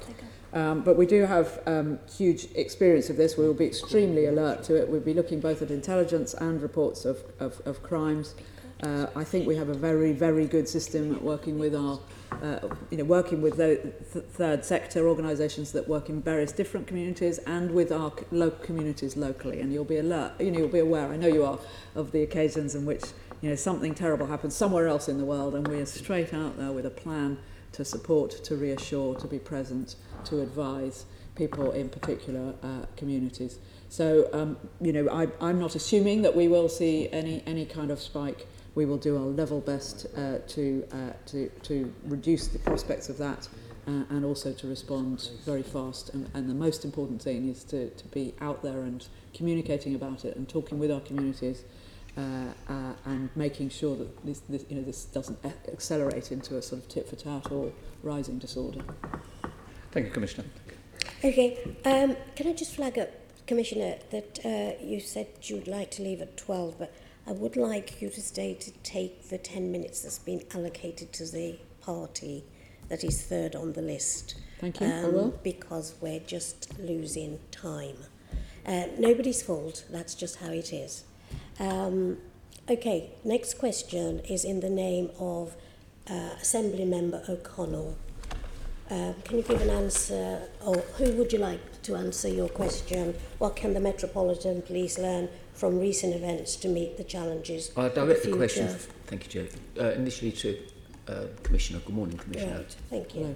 Just reflect, we have had already a narrative about experiences recently in London, but are there any particular lessons that the Met needs to learn from how they've dealt with some of the experiences, for example, Extinction Rebellion demonstrations? Yeah. So we do pride ourselves on being a genuinely a learning organisation, and my colleague, Assistant Commissioner Helen Ball, has the lead for ensuring that we become even better at how we learn. So after every significant operation, for example, we always have debriefs, and not just within the Met, but with advisory groups, with the people we've been working with, and we listen to what the public say. In relation to Extinction Rebellion, you've heard me say probably too much about it already, but suffice to say, there will be some further lessons. We're certainly talking to the Home Office about legislation. We will be looking to see how we can improve further, if at all, within the law, our understanding, our information, our intelligence. We'll be looking to see how we can respond even faster to pending serious disruption. How we work with the rest of London to try to keep it flowing as effectively as possible if somebody is causing serious disruption. I could go on. Okay. Nick Fgrave, Assistant Commissioner, is leading on all our work to debrief and challenge what we did in Extinction Rebellion. Okay, thank you. In the context of reflecting on recent events, let's turn to violent crime, which we've already touched upon today. And speaking from my borough, particularly on the subject of Section 60s, over a year there's been an increase from 46 to 654. We've had some quite horrendous crimes committed in Croydon. So my first question is to the Mayor. There was a brief conversation about stop and search earlier. I just want to get confirmation from you that you fully support stop and search and the application of the Section 60 orders across London when the police deem them necessary. I fully support the way our Met Police Service now uses stop and search, yeah. Yeah, and the Section 60 application. And Section 60, which includes Section 60 and police, yeah. Okay, you're happy about that. Now I'll challenge you back on from, we talked about public confidence, and this is Commissioner, in your introductory narrative, you briefly said confidence is going well, satisfaction is going well. Nationally, yeah. Yeah, they're not. Yeah. I didn't actually use those words, sorry. Okay, the figures I've got are alarmingly poor. Confidence dropping down. When asked about confidence, I usually say it's around about the mid-60s, and it goes along there. 69% down to 59%. Satisfaction, which is normally quoted by the Met because it's generally higher, which is a different figure, 77% down to 66%. That's pretty alarming that Londoners seem to be losing confidence and victims are receiving less satisfaction. Commissioner, would you like to comment on that? Yes, this is something that, of course, we discuss quite regularly at the PCC and does concern me. We've been talking with MOPAC about the way in which we measure those things and whether there are some aspects of the measurement that have changed and are not helping. But I also accept that people, in terms of victim satisfaction, have had I think a real reduction, and that comes from the stretch that there has been on the Met, together with probably the impact, initially at least, of our changed ways of working to cope with the increased demand. in particular in the early days of our telephone and digital reporting system, we saw some reductions in victim satisfaction. So I'm not complacent about that. I think it's on the way, but I think that particular area is improving and improving and improving, and we will see greater satisfaction in that particular area. All right, okay. What I am pleased about is that the gaps in confidence and satisfaction, although still real, in some areas are reducing, i.e. when we look at different parts of our communities, people who have less confidence and more confidence, we're able, as I set out when I started in 2017, to say that some of those areas, those gaps are reducing. What I said in my opening, to be clear, was about trust in the police is high. Trust as opposed to confidence and satisfaction, which is measured in London, and I believe... Is there a measurement for trust? Yeah, that is I can give you the reference if you like. This is a national figure, and it is high, and it appears to be rising. All right, okay. So it's a different measure. Turning to you, Mr. Mayor, under the previous mayor, good or for bad, there was a measure, and he was targeting himself for things like, well, I won't go through all of them, but one of them was confidence, Londoners' confidence in the police. MOPAC seems to have dropped that measure rather conveniently. Could we like to comment on that? So was it the MOPAC 7? Yes, I'm not commenting whether they were good or bad. They were of their time. But there was a measure for confidence that we could hold the mayor to account. That's been dropped now. Any particular reason? I'm sure you're aware of the unintended consequences in relation to skewed results and perverse outcomes. The HMIC commented on the dangers of the MOPAC 7. I introduced my comment saying I'm not commenting on the good or bad. I'm just talking about confidence, Mr. Mayor. Yeah, well, on confidence, I mean, I think nobody can be surprised when you've got massive transformation at the same time as massive cuts. Sometimes it leads to a situation where the public, not unreasonably, receive a less good service than they used to.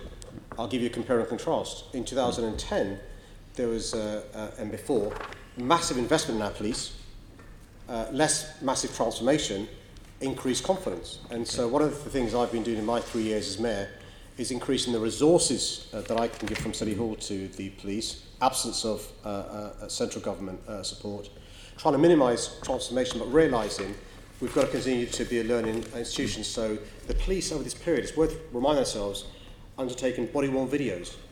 They're using tablets, they're using mobile devices. They're having the mobile fingerprints taking place on the streets. And so they're still evolving to be the world's finest police service at the same time as undertaking massive cuts in the budgets. They've also, in London, we've seen going from 32 borough forces to 12 basic command units. That change hasn't been easy, especially the Pathfinder one. So I'm not surprised by the confidence figures, but I think the Commissioner's right. Going forward, we're hoping the government means what it says about increased resources, and we hope that those figures will improve. Well, Londoners in not that long will be judging people's records around feeling safe, confidence in the police, but that's for another time. Talking of confidence, let's turn to Cressida, please, about Operation Midland, if I may, because there's a confidence link around that. I'm sure you'll agree. And we've had exchanges in P&C and exchanges with the Mayor on that. There's much disquiet about the Met's performance in Midland. Would you like just to say a few words on your appraisal of Midland and where we are now? Yeah.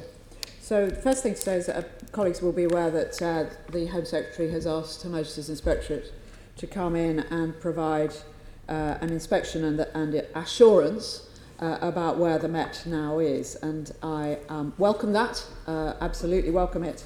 I'm looking forward to the results from that, and indeed it is fair to say that if the Home Secretary hadn't asked for that, I would have myself, because I do recognise that Midland has raised a lot of concerns for the public in terms of the Met's competence during that one complex and high-profile investigation, which had a terrible impact on the people who were the subjects of the investigation. And I have personally apologised to them, as did my predecessor.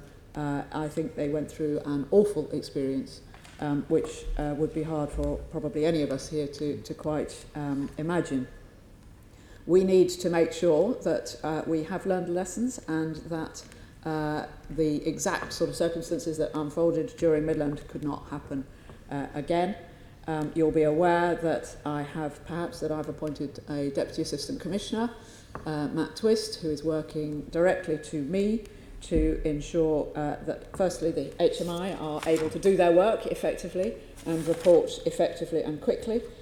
Secondly, to be absolutely certain where we are on the recommendations from the Sir Richard Henriquez report, those that apply to us and have been accepted by us, and also where are we with the IOPC recommendations. He's got a strong team.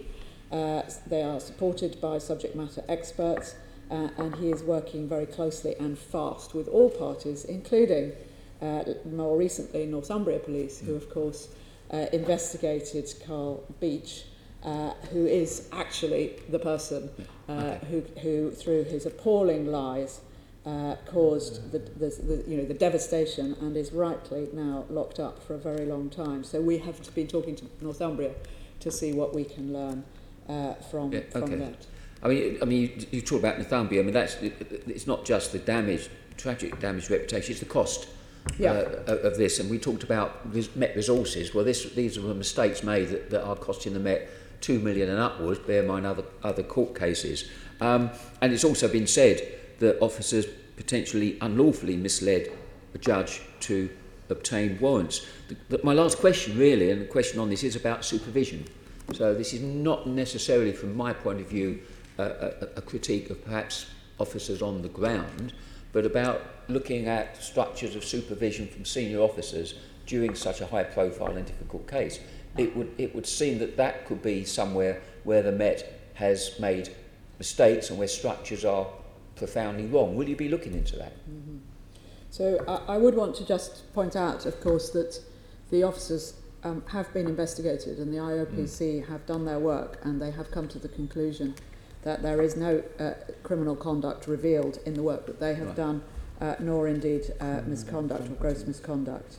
Of course, the events raise all sorts of issues. We have 25 recommendations, I think, from Sir Richard, and I think it's 16 or something like that from the IOPC. But I have said to my team, we will want to be assured of where we are. But this raises, wide issues for us that we will want to sort of take the impetus from this work forward in our current practice. So, for example, the question of warrants, which you've mentioned, is profoundly important. The public and magistrates and judges can have confidence that the officers who are dealing with a deposition for a warrant know what they're doing, understand how to do that properly with candour and professionalism. It's quite an arcane part of the law, and I will be focusing on that as an example hugely. But in terms of supervision, absolutely. I know my deputy gave an answer on this recently. You will have noticed who I've appointed as my deputy, and he has a reputation, as do several of my senior officers, for being both intrusive and very gripping of high-profile or difficult or complex investigations.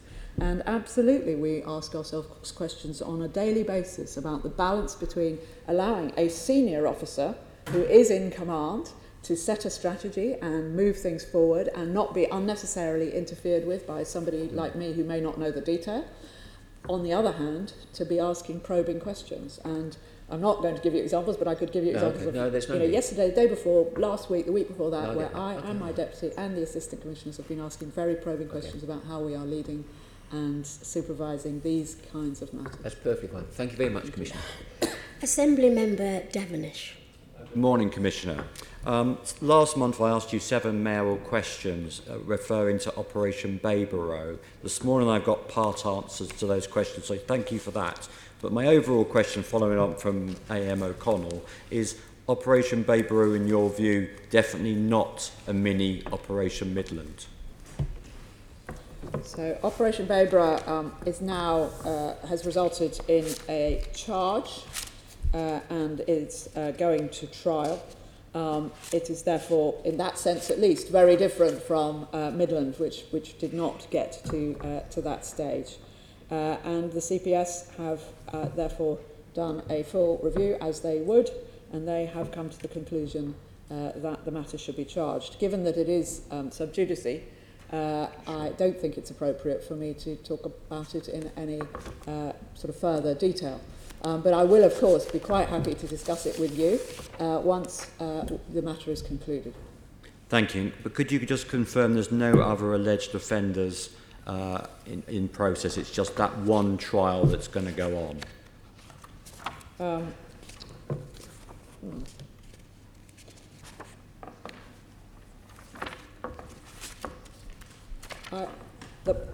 What I can say to you is that Babra has resulted in, was started with allegations of sexual assault. They're now charged and a trial date has been set. Okay, I'll leave it there on that. In terms of the big discussion we often have in this room, it's about resourcing far more than actually about policing or bringing criminals to trial. Could we perhaps think about, do you believe that every single penny the Met has at the moment is well spent? And of course we all want more resource. I had my voice, I always want to lobby my government for more resource, but are you sure every penny of Met money is actually well spent at the moment, Commissioner?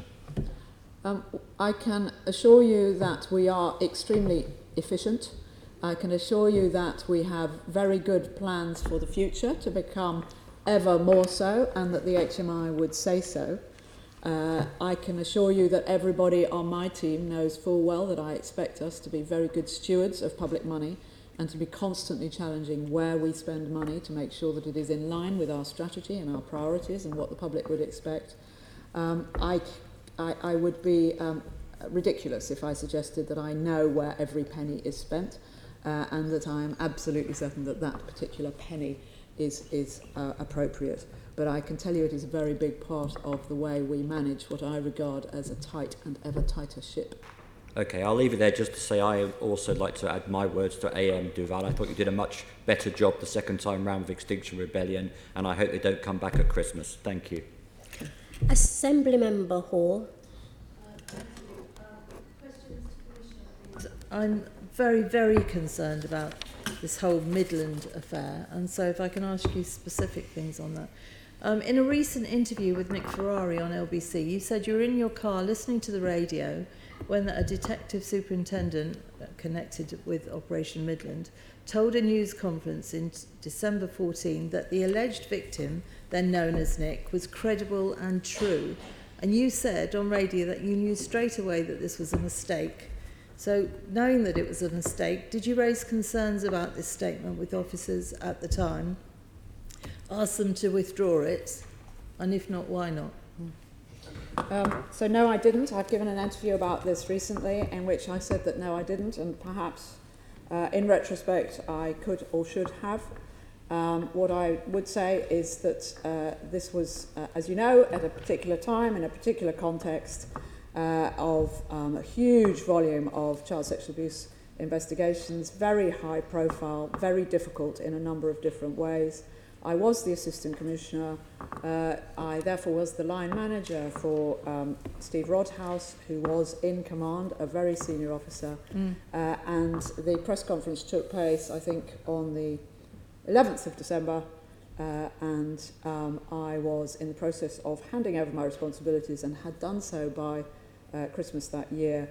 I was not, for what it is worth, the Assistant Commissioner at the time of the search warrants, the searches, the interviews, or for the whole of 2015 when the majority of the operation took place. But looking back, I have already acknowledged, I acknowledge it again, perhaps in retrospect I should have said something. Yes, yes, certainly. I think we can all agree with that. I mean, did you agree and approve of the setting up of Operation Midland?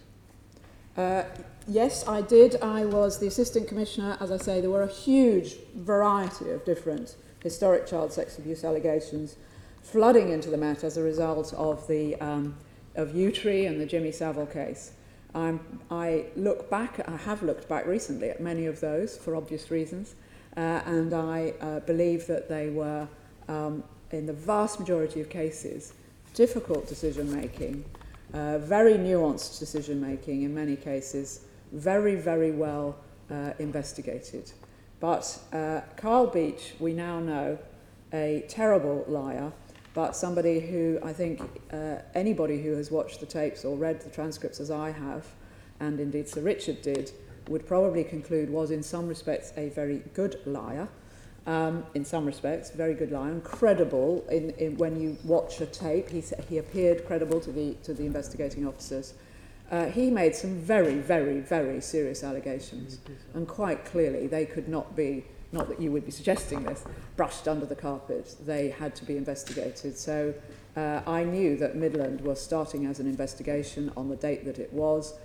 It was Steve Rodhouse's decision as the goal to start the investigation, but of course I was aware and I endorsed it. And I think anybody else would do now. Okay, I'm certainly not suggesting anything's brushed under the carpet, absolutely, as you would expect. But having said that, did you seriously think that it was possible that a former Prime Minister, a former Home Secretary, a former head of the Armed Forces, former heads of MI5 and MI6, an ex-Tory MP, would be all part of the same murderous paedophile ring? Did that seem likely? It needed investigating. And do you think it's realistic that this gang of heads of MI5s, etc., would be likely to be torturing him with snakes and wasps and likely to have kidnapped his dog all at the same time? Is that likely? All I can say is at the moment that the allegations first came in, and they did of course develop, it was quite plain that it needed investigating. As a police officer, we frequently deal with some things which seem unlikely and turn out to be true, and indeed, in terms of historic child sexual abuse, nobody would have believed, for example, Jimmy Savile. Nobody would have believed some of the prominent politicians. Nobody would have believed what was going on in our children's homes or the Catholic Church. So actually remaining open-minded is a very important part of police officers' work.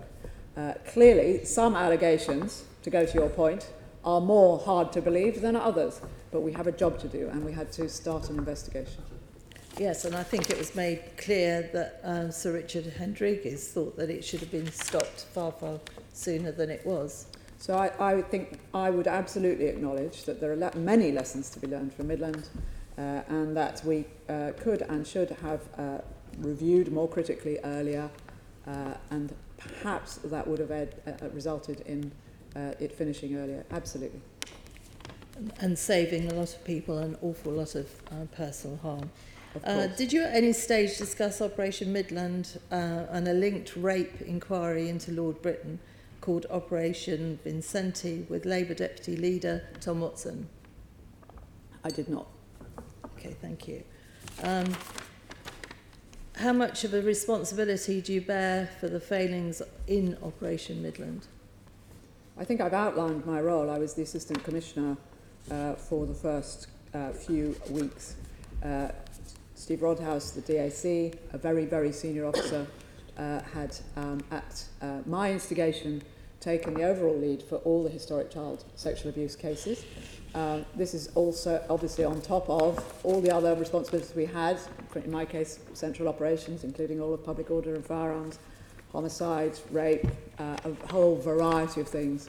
So I absolutely was the Assistant Commissioner when Midland started, and at the point of the press conference, I was not in charge of it from just before Christmas that year.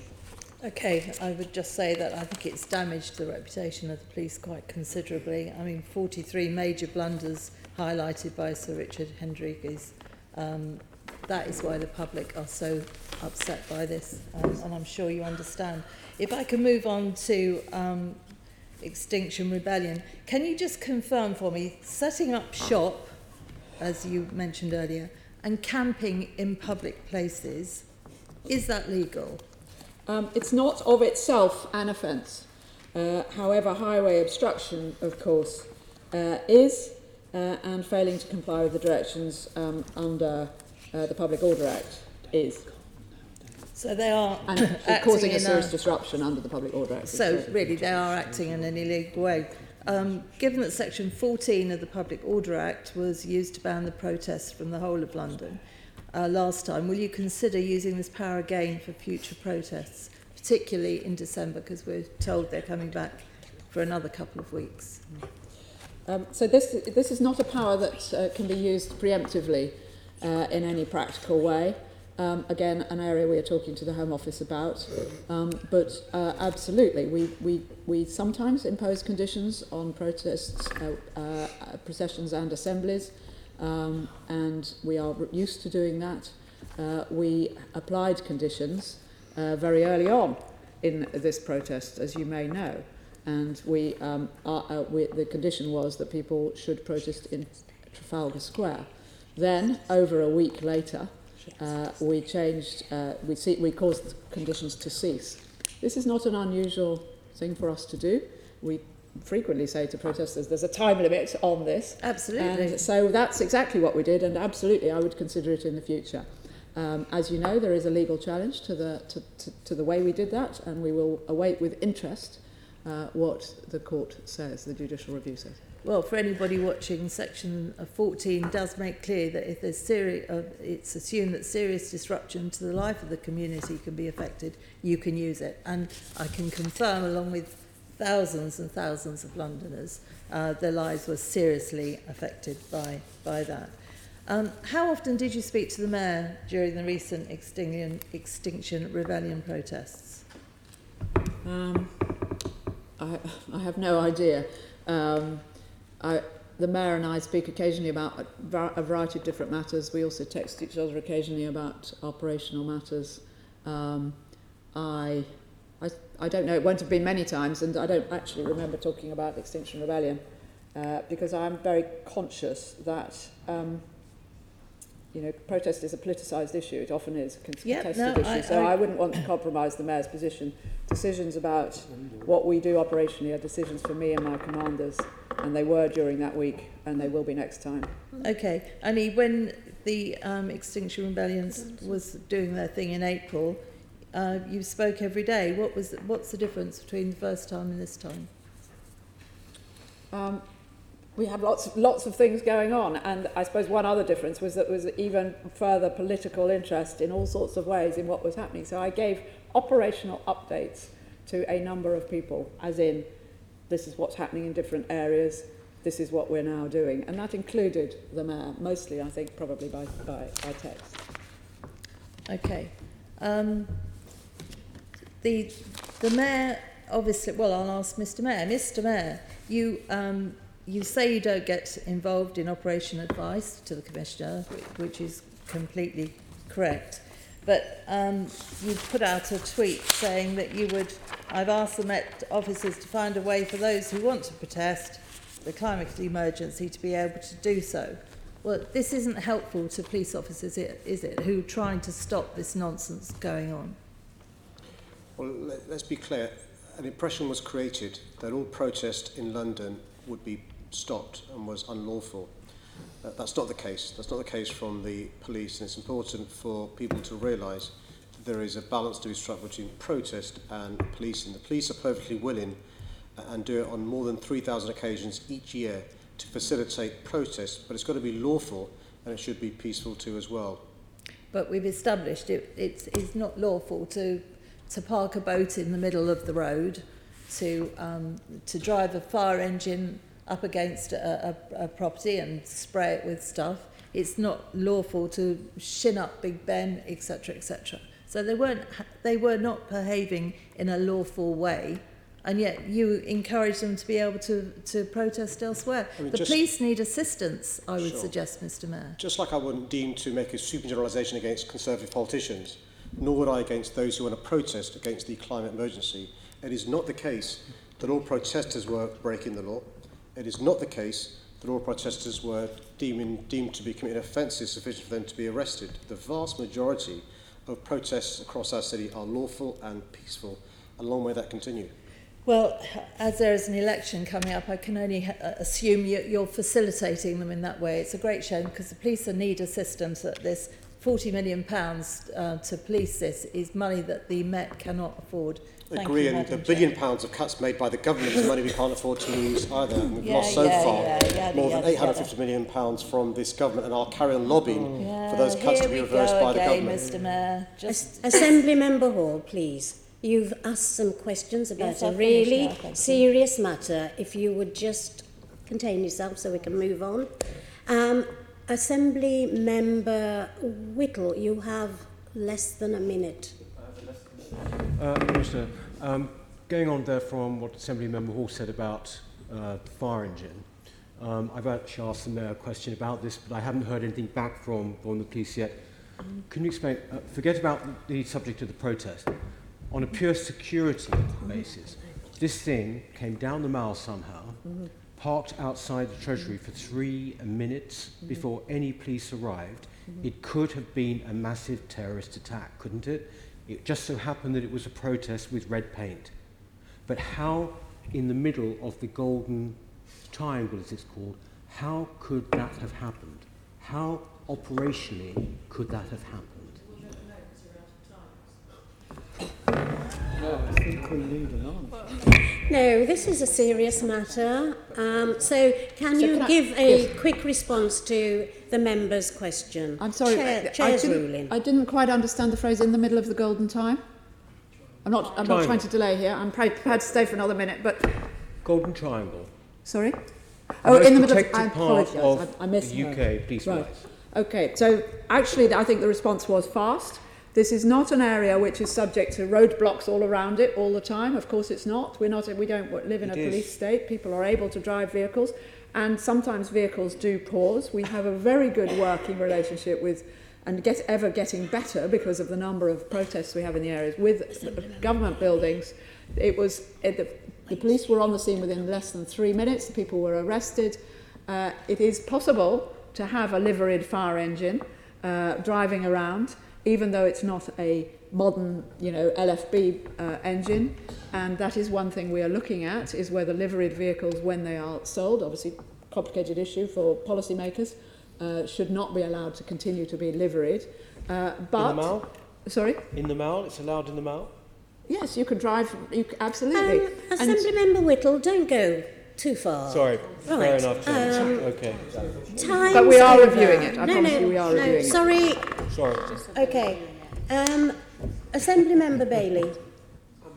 Commissioner, could you provide us with figures of where who policed Extinction Rebellion, the protests, where they came from? I, like my colleagues, actually think you did a very good operation. You could be proud of what happened. But I'd really like to know where the officers came from, BCUs, were there any dedicated ward officers who were brought onto that protest? Yes, I can say, I haven't got the specific, absolutely down to the last detail, but in general terms, we have people who are dedicated on the TSG who deal with protest a lot, and they were obviously very fully engaged. We had all our specialist removal teams who are, were fully engaged, but the majority of the policing of the protest came from our borough BCU officers who were moved into central London. Now, they would either come from the emergency response teams or some from other units. And in order, therefore, to keep an effective emergency response, we had to move people, for example, CID officers onto that, dedicated ward officers or schools officers stopped doing their work, some of them for 10 days, in order to assist with response. We kept a very good emergency response service during that time. But non-emergency and, if I can put it this way, more minor matters may not have been dealt with, and other matters, undoubtedly, when the emergency response officers came back from being deployed in this manner on Extinction Rebellion, they came back to an increased workload, having worked very hard, some of them for, with just 1 day off in a 2-week period. So it did take an awful lot to do. We are very good at flexing, at surging. People have multiple skills and we can move people around, probably better than any police service in the world, I suspect. But it's a complex thing to do, and it was a very demanding thing to do. And as you know, from, I think, day 3, we had assistance from, as I said, 38 other police services, sending us a total of 500 officers a day until the whole event, a set of events was finished just after some people went home on the Saturday, others on the Sunday, at the end of the 2 weeks. how long will it take you to work out the disruption that's made to people's annual leave? You know, do you owe many of your officers now time in lieu because of that event? Yes, there will be. There are undoubtedly some that have had rest days cancelled in order to assist on that. Not everybody, and not all the rest days in the period. We tried very hard to make sure that people had at least one, and in some cases 2 rest days. So, Mr. Mayor, in view of the comments that the Commissioner has just made, I ask you again, will you be writing directly to XR, bearing in mind they want to have a Christmas protest, and would you be writing them directly to ask them not to do anything unlawful to make sure we don't have to stretch the police again? I've been quite clear to anyone who wants to protest in our city, you're going to make sure that you protest lawfully and peacefully. But I also made the point, both in April and in October, that the police are under-resourced, overstretched. One of the main reasons is because of cuts over the last 9 years, and because they're overstretched and under-resourced, they're being dragged from doing neighbourhood policing. Officers are being extracted from their wards. And one of the things I've tried to explain to protesters, not just the XR protesters, but all protesters, is understand the consequence of what you're doing. That's why it's really important to work with the police in relation to facilitating your protest in a way that's least disruptive to the police operations of our city. But bearing in mind the sheer scale of this, the pressures that the police are now under because of the XR, I think Londoners would be disappointed that you're not writing directly to XR. I understand the huge pressures our police are under because of the cuts over the last 9 years. We have lost £1 billion. We have lost 3,500 police officers, 3,500 community support officers, Mr. Mayor, and all thousands of staff. At the same time, we're a city. Chair. But you're not answering the question. You're not answering the question. I'm talking specifically about the pressures created by the XR. Chair, at the same time, we're a city where there are more than 3,000 protests in any year. And the job of the police is to facilitate those protests. The key thing for anybody who wishes to protest is it must be peaceful and it must be lawful. And if you break the law, the job of the police is to enforce the law. And don't be surprised if the police make arrests which lead to charges, which lead to convictions. That's one of the reasons why I say to anybody who wishes to protest in our city, make sure you speak to the police, make sure you abide by the law, do it peacefully and lawfully. Whether it's protesting against the climate emergency and lack of action from the government, protesting about your concerns around what's happening in Kashmir, or any other issue. Commissioner, is this the biggest protest you've dealt with this year, the Extinction Rebellion? Not in numbers terms. But in disruption of people protesting, no, definitely not. But obviously, we've not. I think in my, to my knowledge, disorders aside, we haven't had such a stretching period of protest over a 2-week period. I'm not aware of that happening before. Okay. Again, Mr. Mayor, that's why I suggest this needs to be a particular thing. Can I ask you another question? Will you ask Extinction Rebellion to postpone their protest till after Christmas? Well, I think what the Commissioner was referring to was the amount of abstractions made in 2019, which are the largest ever made since I've seen records. More abstractions in 2019 than even in 2017, when we had a number of terrorist attacks and also the awful Grenfell Tower fire. So I'm concerned about the number of abstractions in 2019. One of the reasons we're keen to address the issue of obstruction. Because thank you. This exchange between the both of you will have to restart at another time. I want to move on. Chair, I asked a direct Chair. I asked a direct question, a very simple question. And I am making a ruling, and I am wanting to move on to the next question. Thank you. I have noticed your comments. Can we now move on to the third question in the name of Assembly Member Berry? That says, how does London's policing support our human rights? Assembly Member Berry, who would you like to start? To the Commissioner initially, please. So the broad question. So I believe that the Met is a human rights compliant and human rights upholding police service. I think we make very difficult balancing decisions about people's human rights on a minute by minute, day by day basis in a whole variety of different scenarios. The officers are well trained, they are highly professional, and this is a city in which people's rights are, broadly speaking, upheld, and most certainly by the police. Okay, thank you, Commissioner. I want to follow up and discuss the principle of policing by consent. I know you know them, but the so-called Peel principles set out the definition of this. And I'd like to ask specifically about the fourth principle, which says to recognise always that the extent to which the cooperation of the public can be secured diminishes proportionately the necessity of the use of physical force and compulsion for achieving police objectives. So conversely, we'd expect that the more force used by police officers, the less trust from the public. Do you agree with and support that principle? Broadly speaking, yes, I do. I think most of the Pelian principles, despite our 190-year birthday, make absolute sense here. The fact, as again another principle, that our powers should be used sparingly and only when necessary is reflected in human rights legislation and indeed in the way we approach it. Of course, some people, as I indicated in relation to protests, some people will think that more force should have been used and others will think that less force should have been used or less intrusion should have been used into privacy in a variety of situations. So our job is to try to A, stay within the law, of course, and B, to get an effective policing job done within the law, which does on occasion require force proportionately and does on occasion require intrusion. And our officers have to make those judgments. Not everybody will agree with them all of the time, but I hope that broadly speaking, and I think that broadly speaking, the public in London think we do that well. Thank you, Commissioner. I too believe these principles should be at the heart of the way the Met operates. But what we've seen in recent years is a number of new tactics at a strategic level that involve physical force or compulsion being introduced first without political and public consent being secured beforehand. And these include spit hoods, for example, facial recognition technology, the citywide Section 14 order, which I don't want to dwell on here, and borough-wide Section 60s.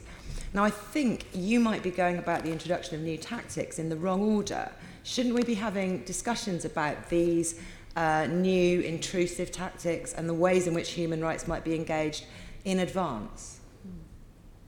I think obviously it depends hypothetically on what tactic you're talking about and how and the level of change and intrusion that it might bring.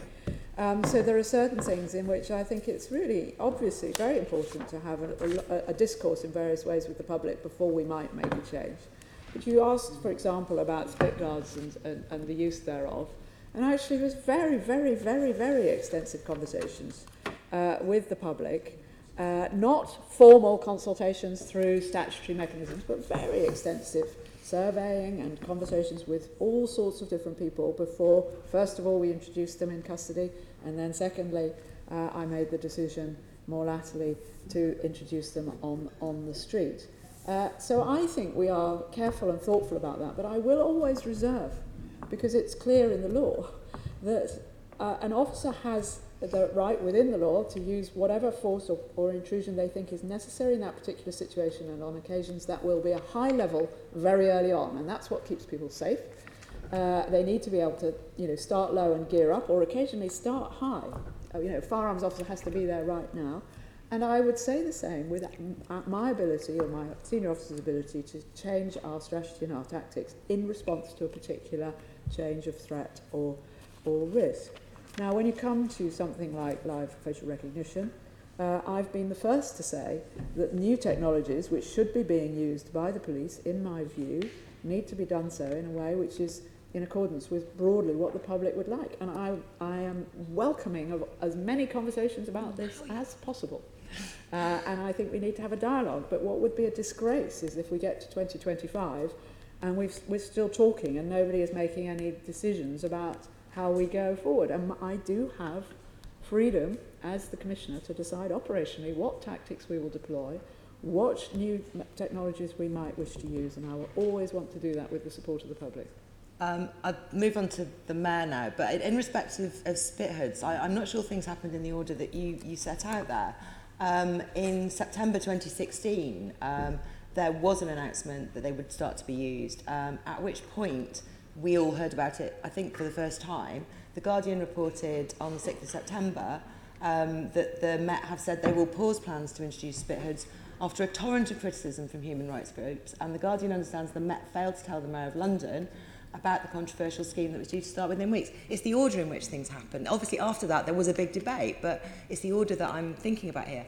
Mr. Mayor, with respect to what the Commissioner just said, you've certainly brought up human rights and the need to do intrusive tactics after a public debate, and especially in respect of that Spithood's decision. You said the decision on which to use intrusive tactics is a highly emotive one and should be informed by public engagement. Obviously, last month we had the incident with the facial recognition at King's Cross, which we didn't know about.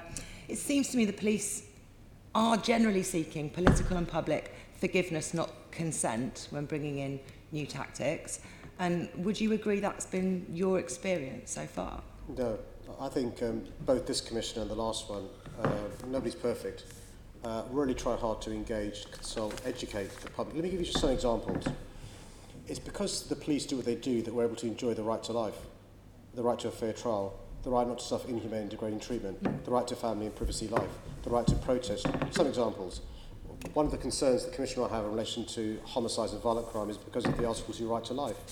In relation to modern slavery raised by Tom Copley, that's inhumane and degrading treatment, Article 3 right. In relation to the concern raised by Joanne McCartney around victims of rape, that's Article 6, fair trial.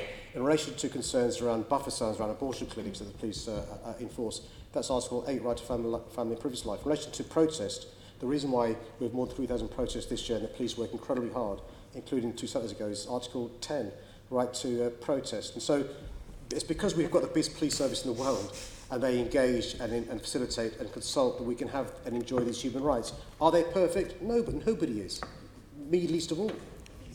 So the question I'm asking is not about retrospective criticism, it's about whether or not we need to be more proactive in having those debates in advance. I'm asking that our political debate by representatives takes place, that the public are engaged before we decide whether to use these tactics at all, before they're deployed against the public. It seems to me things are happening not at all, but in the wrong order. Isn't that something you can agree with? Well, I think you're conflating two issues.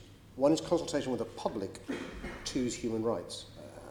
And some human rights aren't popular, as we've heard from Tory politicians. So human rights are what they say in the tin, rights for humans. The job of the police is to police our community, and sometimes there is a tension. Of course there's a tension between the rights people want to enjoy and the job of the police to keep us safe and to uphold the law. That's right. And so just to bring up, the Commissioner herself has said it's not for the police to determine the balance between security and privacy. That tension is something that's for not just public opinion, but also political debate between representatives who are here. We're here to defend human rights too. Let me just give you an example of the frustration we share. Facial recognition is a phenomenon that's basically here. It's the 21st century. Our frustration is the delay from the government and Parliament to legislate and provide the rules by which the police can apply facial recognition. So the frustration the Commissioner has as the person in charge of keeping us safe is, we know the technology is there, how can we use it, bearing in mind there's no legislation from central government. Fortunately in London we've got an ethics panel, they've made recommendations, and to give the police their due, they're applying the recommendations made from the ethics panel before they roll out facial recognition. And the other point is this. Mr. Mayor, has used for 2 years on the streets ahead of any decisions being made on a political level. I'm really sorry, that's just wrong. What the police could have done is to roll out blankly facial recognition. They chose not to do so. Instead, they chose to do is have pilots and trials. They're damned if they do and damned if they don't. What they then did was said, you know what, the ethics panels have made recommendations.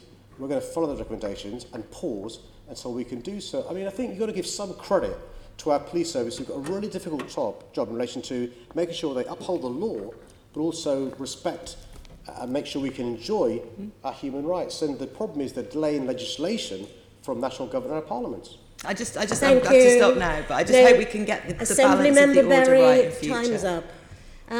Labour Group, you've got 3.5 minutes.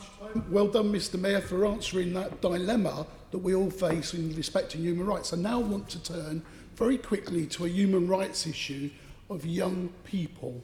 And can the Commissioner now tell us about how that you're driving forward improvements in the way frontline officers respond to child protection issues. Young people don't have voices speaking up for their human rights all too often, so this is a chance where we could try to settle that position. So it's a very broad and wide question, but I've talked, for example, already about county lines and our approach to safeguarding there and the work we do with others, including gang workers and whatnot, to try to ensure that children do not get involved in that kind of criminality, do not get trafficked in that way, do not get abused in the way that they inevitably will. We're in the foothills of this, I think you would agree. And we must do more and more, and we're absolutely determined to do so. And my teams are setting out to improve our response to the county line phenomenon. It also, of course, features in the whole of our safeguarding work, and we are very active members of the safeguarding community. We have, of course, recently, as you know, gone through the changes in our structures across, as the Mayor mentioned, to go from all the boroughs to the 12 BCUs, bringing together our various safeguarding services, but also maintaining centrally, for example, in child sexual abuse online, which is a pernicious phenomenon, which involves even now the ghastly thought of live streaming of sexual abuse from the other side of the world into living rooms in London. We're working really closely with the NCA on that. We're trying to improve both our capacity and our capability, doing undercover operations and a whole variety of different things on the enforcement side, as well as protection in schools in the way that the Mayor has described. It's a huge area for us. It is also an area where some aspects, and we've discussed this before, and I know my deputy has as well, we don't feel that we are, overall performing as well as we should. And the HMI has pointed out areas where we need to put some extra resource in here. Thank you for that very honest answer. Mr Mayor, I do believe that the new recently opened child house, which you've funded along with the NHS, will help and support some of the policing work around some of these very difficult and complex cases. And the ongoing, it doesn't end if people are brought to trial. It carries on throughout life and impacts in that way. I'm Chair, can I say, I know time is short, but 20 seconds. I mean, this child house is a game changer. A young person often has to give an interview to the police, be medically examined, receive therapy and their families, and we're able to do that all at one place to avoid the stress for the child. I wish we had more resources to have more child houses in London and across the country. Thank you. Thank you. Thank you. Can I thank the Mayor and thank you, Commissioner, for answering all the questions put. And then we'll now move on to Part B. Can I ask the Assembly to agree the motion set out in my name, namely that the Assembly notes the answers to the questions asked? Thank you. Item 4, action taken by the Chair under delegated authority. Can I ask the Assembly to note the recent actions taken by me as Chair of the Assembly under delegated authority and following the appropriate consultation to agree the submission to the Housing, Communities and Local Government Committee inquiry concerning progress on devolution in England. Thank you.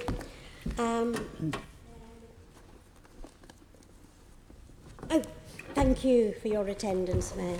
Thank you. You can stay for petitions. Okay. Let's then move to...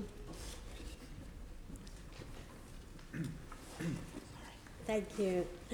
Let's move to item 5, petitions. Can I ask Assembly Member Shalomi to present the petition listed on the agenda in her name? Thank you, Chair. I'll read the prayer of the petition to you. We, the undersigned, call on the Greater London Authority in considering granting planning permission at Landmark Court Development to ensure that Crossbones Graveyard remains a protected memorial garden in perpetuity, and that the GLA acknowledge its role as the landowner through TfL as the custodians of the graveyard, promoting this strategic heritage, cultural and community and spiritual asset, Tier 1 archaeological protection area. We call on the GLA to acknowledge and ensure that 1. Crossbones Graveyard is a destination and sanctuary and not a thoroughfare, that the GLA's role as the custodians of the site, that it ensures its appropriate management body open to Bankside Open Spaces Trusts, and they are appointed as the steward of the site throughout the term of the lease, and the lease itself be transferable to another similar management body. That Crossbones Graveyard site is protected for a long-term lease and associated management agreement, which reflects Crossbones' position as a heritage site, and that funding is assured through the life of the lease for the site's supervision and wardens for maintenance and protection of the material culture on the site. I have over 900 signatures here.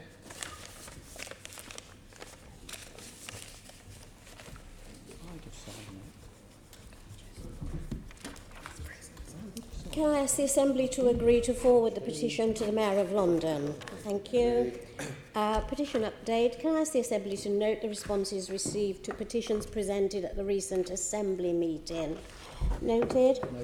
Item 7, motions. We have 8 motions before lunch. Before 1 o'clock. Before, and the Deputy says, let's get moving and see if we can get them done before 1 o'clock. I'm all for that. Okay, motion 7.1 in the name of Assembly Member Cooper. I would move it formally, Madam Mayor, but I do...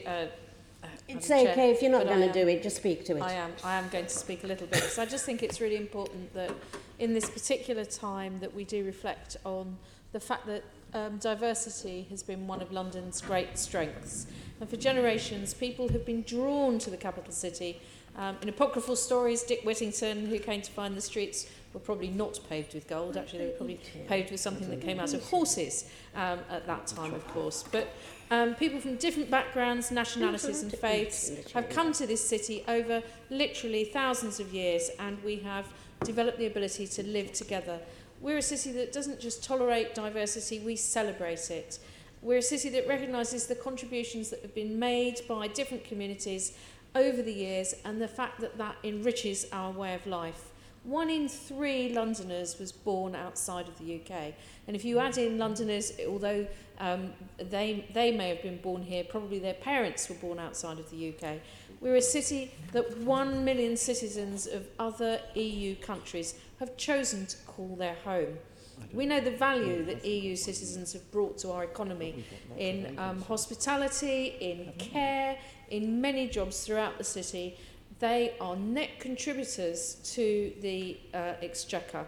Over their lifetimes, on average, they are paying in £78,000 more in tax than they can take out in public services. We know that without migration from the EU, crucial sectors of the economy, not just social care and hospitality, but also construction. Go on to any construction site in London and you'll quite frequently find the safety notices in several other European languages.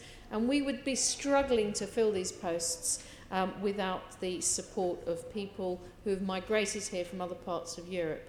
There's a huge threat to our economy if the government presses ahead with flawed immigration proposals or indeed any kind of no-deal Brexit.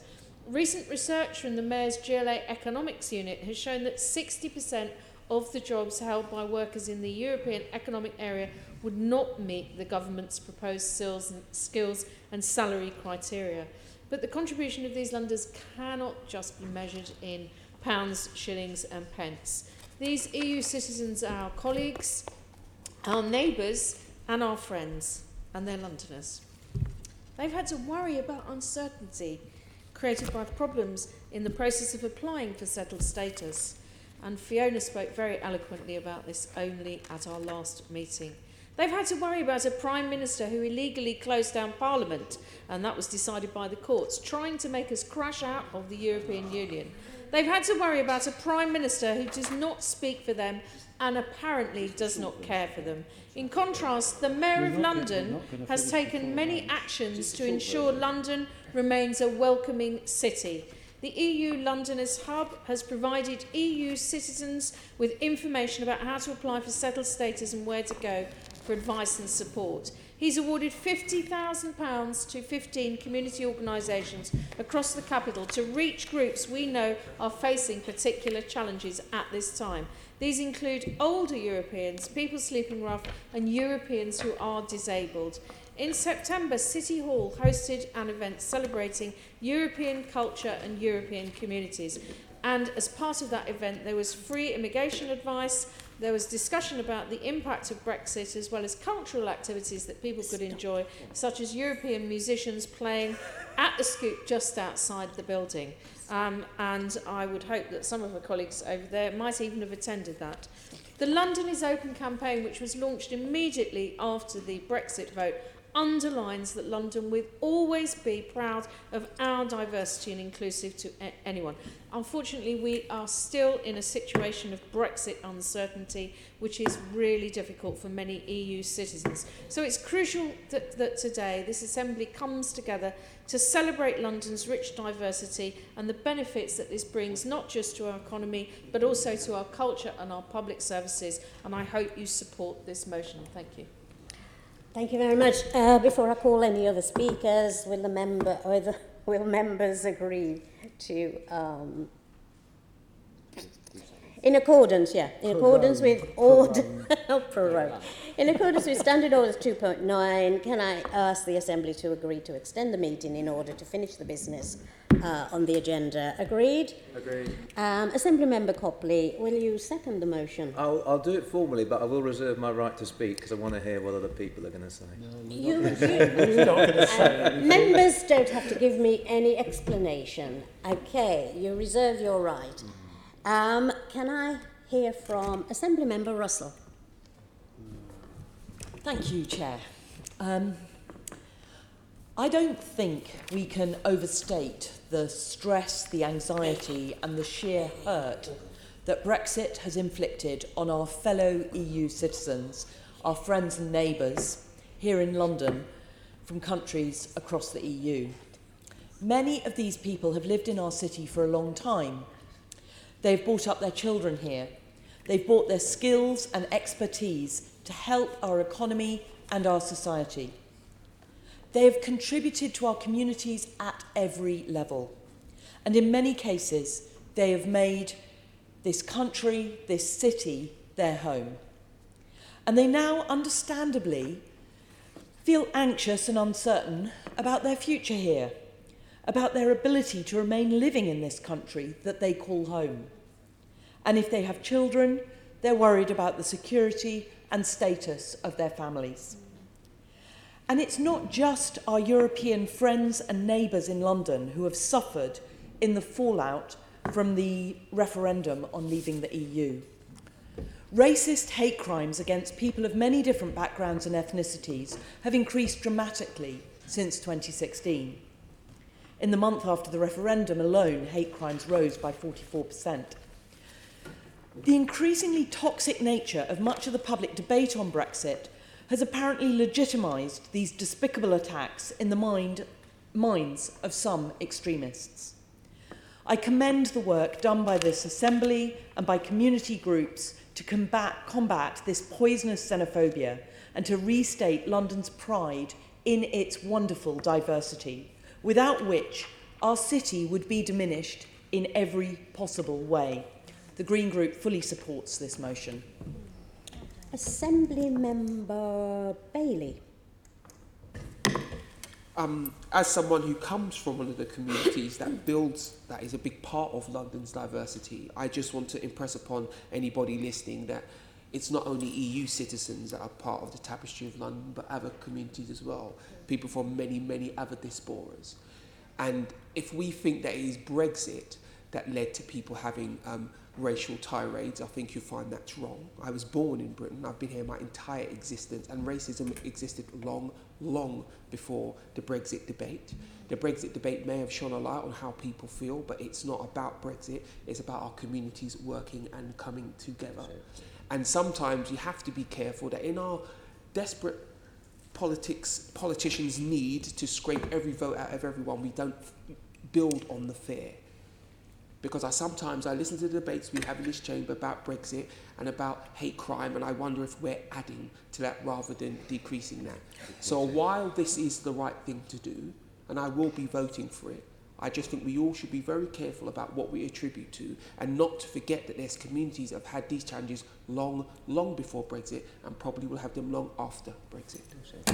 Assembly Member Hall. Thank you, Madam Chairman. EU citizens do make a massive contribution to our city and our country. They do indeed enrich not only our economy but our British culture and support the UK's public services. And we should all be very proud that they've made it, this city their home. And none of us would disagree with that, I'm sure. But if the Labour group are serious about protecting their rights, then they should have written to their Labour colleagues in Parliament and told them to back our wonderful Boris's New Deal that secures their rights. It takes some audacity for the Labour London group to table a motion today complaining about ongoing Brexit uncertainty when their party has caused it. The uncertainty, of course, is also within their own party. Nobody knows what they stand for and what they don't. If their party had respected the referendum, as they said they would, and they haven't, and backed Boris's deal, the Brexit uncertainty would be over today, and EU citizens' rights would be enshrined in law. Instead of that, the Labour Party wants uncertainty to hang over the heads of EU citizens for months, if not years, as they negotiate a new deal so that their party can campaign against it. This country has had enough of dither and delay, and the country needs certainty going forward. Thank you, Madam Chairman. Assembly Member Curtin. Thank you, Chair. Well, this motion admits that the capital, London, is a home to 1 million EU citizens. And 1 in 3 Londoners were born outside of the UK. I mean, that's quite an extraordinary set of statistics. What other capital city in the world has had so many people from outside its own country living in the capital? And that's reflected around the country as well. But of course, the reason for that is that we've had rapid mass immigration for the last 20 years. And that, of course, has led to problems in our housing market that we talk about quite often in the Assembly. We talk about the housing crisis. But the housing crisis in London and around the country is a completely artificial crisis that has been caused by rapid mass immigration. You know, 20 years ago, there were 7 million people living in London. Today, there's 9 million, and that's just the official statistic. There's probably 1 million more people who have come into the country and into the city illegally, either on a dinghy or on a lorry that we don't know about. The Office for National Statistics doesn't count those people, but we do know studies that have estimated 150,000 people are coming into the country illegally. That's just one of the problems that is caused by immigration that's too rapid, too unsustainable, that we can control and build up our public services to keep pace with it. We need to reduce our immigration. A little bit of immigration is a good thing, but we cannot be celebrating the rapid mass immigration that has led to these problems in our public services and the housing crisis that we have today. Now, the motion also mentions Brexit.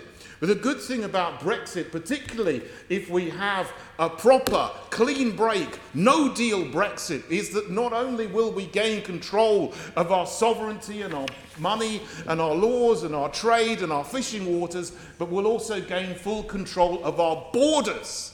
And we will be able to make the immigration system work for this country. And no longer will we need to bring in lots of people to bring skills that we need, because we're not training our own young people in this country with the skills that they need to do all the jobs that need to be done.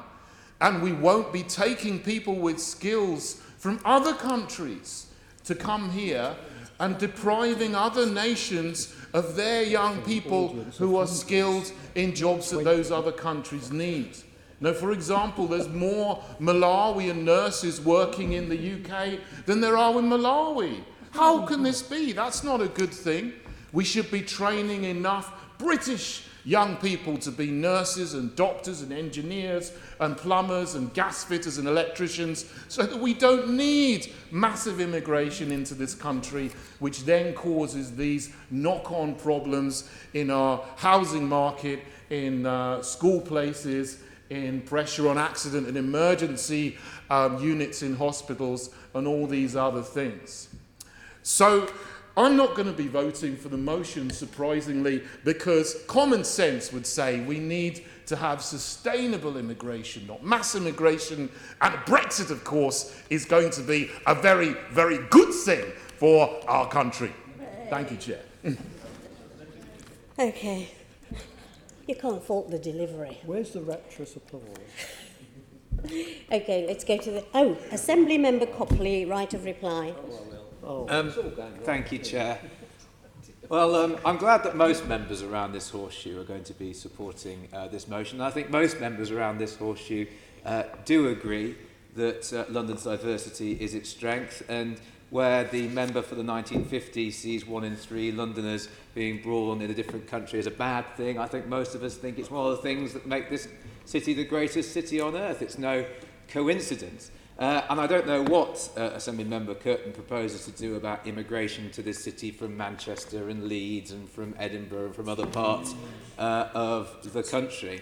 And if Assembly Member Boff were here, which unfortunately he's not, I'm sure he'd say to Assembly Member Curtin that if you want to get rid of London's diversity, then you're getting rid of London and what makes London special.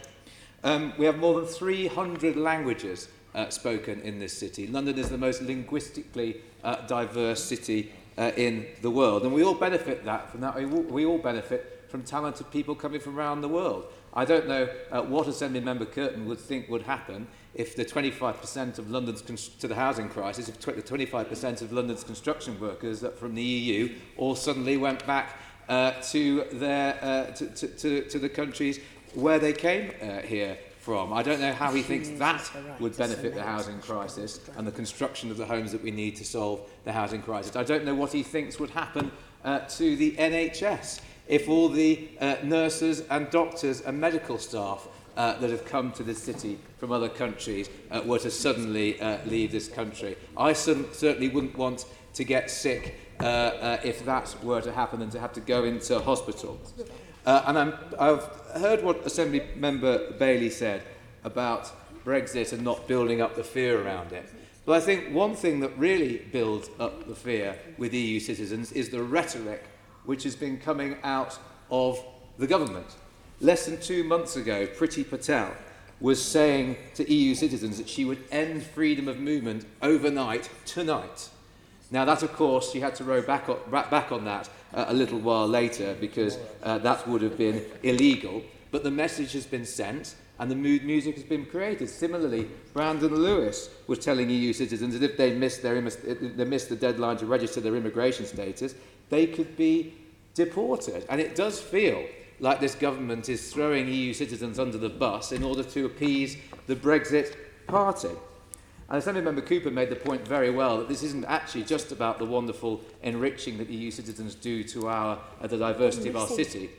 It's also about the contribution they make to our economy and the £2,300 a year net that EU citizens contribute to our public finances. The blunt truth is, if EU citizens were to leave, your taxes would go up.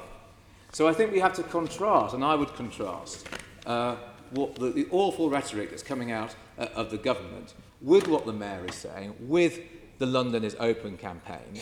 And that is the message that we should be sending to people who've come here, whether they have come from the EU countries or from all over the world. London is open.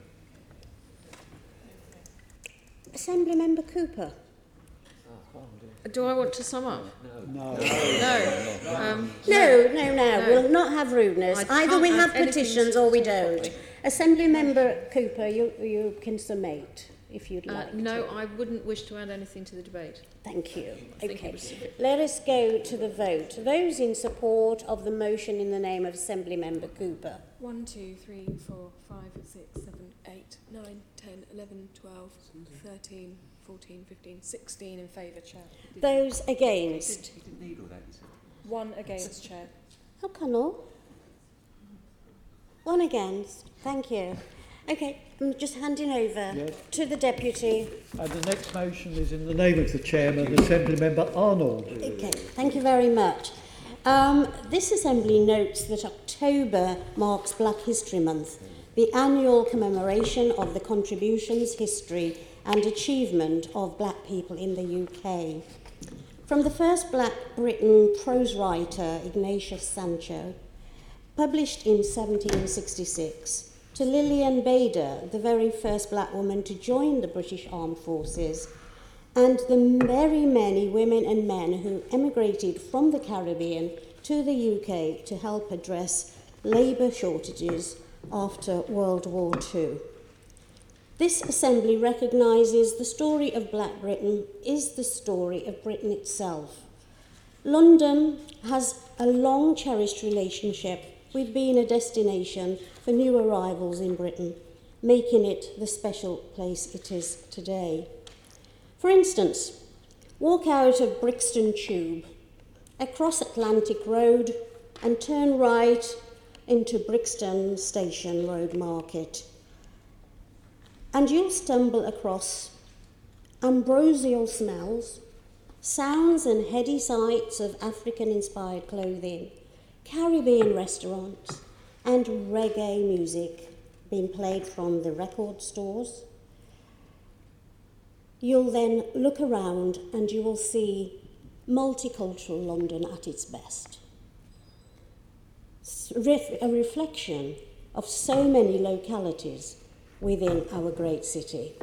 And I'm disappointed Assemblymember Curtin's gone, because I was just going to remind him that contrary to popular belief, what I've just said demonstrates that black people have been living in this country since the Roman times.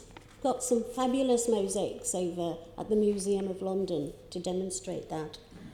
We know from the pictorial images of the black trumpeter, John Black, that he frequently played in the courts of Henry VI and VII. We know that Africans gave evidence to an English court of law when they fell in disrepute, when they was in dispute with their landlords. And you just have to look at Hogarth's paintings to understand the richness that there was in London. People forget that the greatest writer of our time, of forever, Shakespeare, actually brought the images of two great black roles.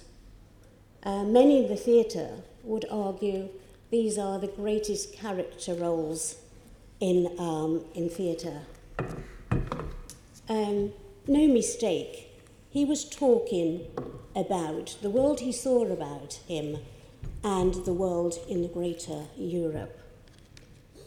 So we could go on and talk about the time of black people in London, but many of you have mentioned that. We know about the cherished place that the Windrush generation have in the hearts of Londoners. Sadly, that place was held before the Windrush scandal, but I think the scandal highlighted just how great the contribution was. We know and we accept, I think we all accept, that without the contribution of Caribbeans, then London Transport wouldn't be the body it is now. The NHS wouldn't be the body that it is now. We know that thousands upon thousands answered the call to what they called the mother country, when post-war this country was on its knees. So it's good that in a month we look around and we celebrate the past and the richness of that. We celebrate the contribution of others, but we also take time to shout out and say to those who would continue with their racist and hate and offensive behaviour that when you speak and when you act, You do not speak and act on behalf of Londoners. London is no place and no home for racists. I know that you will join me in supporting this motion and celebrate the contribution that black people have made to this great city and to this great country. Thank you. Somebody second this for Assembly Member Shah. Okay, thank you. Only at this stage. Good, good. Assembly Member Bailey. I'd just like to build on the themes ably articulated by our chair by talking about the impact, the ongoing impact that Black History Month has. I've spoken in a large number of schools in my time in public life, and when you speak to young black children, they often need to be reminded that they have existed in Britain for a very, very long time. Indeed, the first African community in London was when London was formed and the London Wall was built. There was an African community there helping place bricks in said wall and going on to be leaders. But why this is important, why Black History Month is important, because it's allowed black children hundreds of years later to feel like part of what it is to be British, because we've been here for a long time. We've supported this country in numerous ways. My own granddad fought in the Second World War to protect Britain and all of Europe from fascism. So Black History Month, not only does it have a historical footprint, but it has a future footprint. Its positive impact, not only on black students, but also white students as well, is immeasurable. So long may it exist. Because when you speak in the school, you don't only surprise the young black students with some of the things you tell them, but you also surprise some of their non-black students as well. And what you see is a wider appreciation of what it is to be British and why it's powerful. So Black History Month, long may it continue, and bear in mind, it's not just about history, it's also about the future. Thank you very much. Any other speakers on this? Sum up. Assembly Member Arnold? No. Okay. Those in favour of the motion, please show. Unanimous. Thank you very much. Thank you. Back to me. Let's go on to motion 3 in the name of Assembly Member Pigeon. Thank you very much. In presenting this motion, I have worked in recent weeks with Terence Higgins Trust, and I congratulate them on bringing this issue to the attention of politicians across the political parties, and I believe every Assembly member has in fact been sent a detailed briefing from them. PrEP prevents people getting HIV. It is almost 100% effective when taken as prescribed. And I'm proposing this motion for the simple reason that despite PrEP being extremely effective at preventing new cases of HIV, it is still not routinely available for many who are at risk of infection in London and indeed around England. And it is available in Scotland and Wales. But NHS England decided to introduce a trial instead of moving directly to routine commissioning. And while the current trial is on a large scale and one can possibly understand its rationale to help perhaps shape the future provision of PrEP, the fact remains that we already know PrEP works and that there are people, particularly gay and bisexual men, who are at risk of getting HIV while waiting for a place on a trial. This is not acceptable. The current landscape in regard to the PrEP impact trial in London is also worrying. In London, the number of clinics open to all is 16, but there are 7 clinics which are currently not providing PrEP.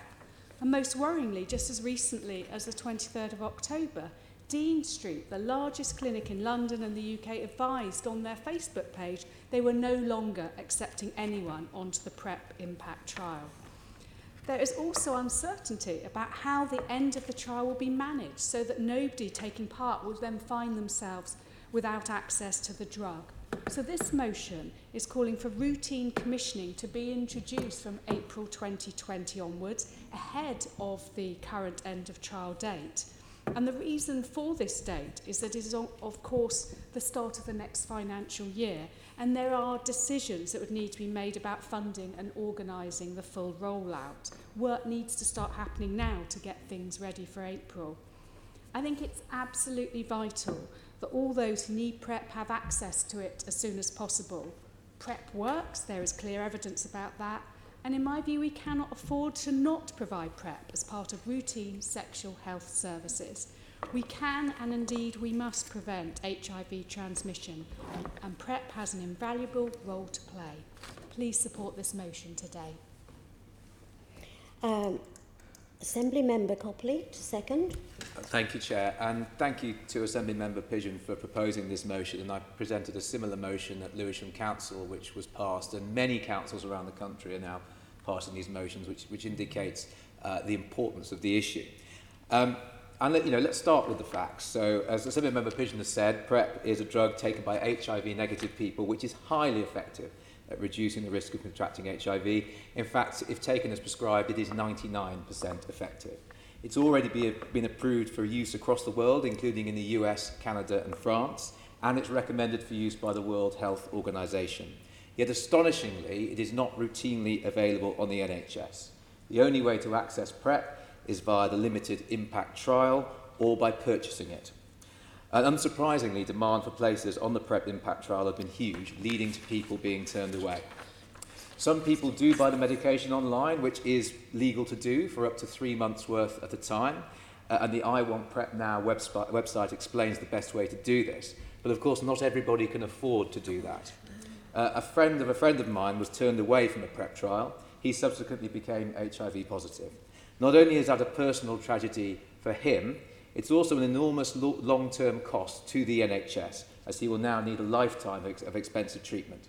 And this is a tragic false economy, especially when generic versions of the PrEP drug are available that cost less than £40 per month. And we've seen in recent years a marked and very welcome fall in HIV transmissions in London, and I'm in no doubt that PrEP has played a really important part in that fall. And just to emphasise the point made by Assembly Member Pigeon about Dean Street announcing it's going to need to close the places on its trial. Dean Street is one of the most important clinics in London for the LGBT community, and I would urge NHS England to work to ensure that more places can be made available there until, hopefully, we get the full rollout on the NHS. But as well as protecting physical health, it's also important to mention the positive effect PrEP has on mental health. A preventative measure like PrEP, which is close to 100% effective, offers some peace of mind. It's not a substitute for condom use. It doesn't protect against other STIs, for example, but it is part of a broader HIV prevention approach. And that peace of mind is incredibly important. Speaking personally as a gay man, even as someone who grew up years after the AIDS crisis, the life-altering implications of HIV and AIDS are drilled into you.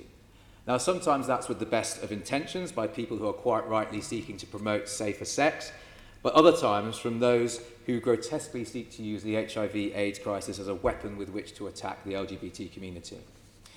Today in Britain, the days of HIV being a death sentence are thankfully over. The life expectancy for those living with HIV is now the same as people without HIV. But it's important that we never forget what the gay community went through in the 1980s and 90s. We're extremely fortunate that effective treatment for HIV is now available, though sadly no cure. But there is no pill that deals with the stigma that tragically still surrounds HIV and which takes a huge toll on the mental health of those people who are living with it. Prevention is always better than cure, or in this case, a lifetime of treatment. So there's no good reason I can see why the government shouldn't make PrEP freely available now on the NHS. And let me just say finally, that I believe that if HIV and AIDS affected the general population in the way that it does the gay and some BAME communities, PrEP wouldn't just be freely available on the NHS, they'd put it in the drinking water.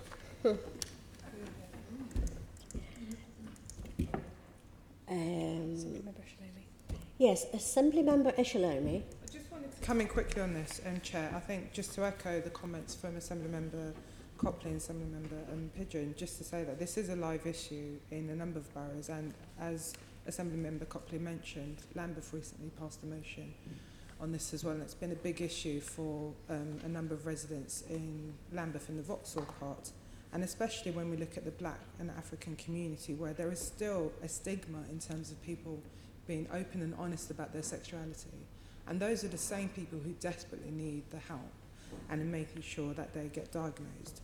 I think one of the things that I was alerted to was around the fact that when NHS England launched the campaign, there was some really miscommunication about it and linked with homophobic comments about people accessing PrEP.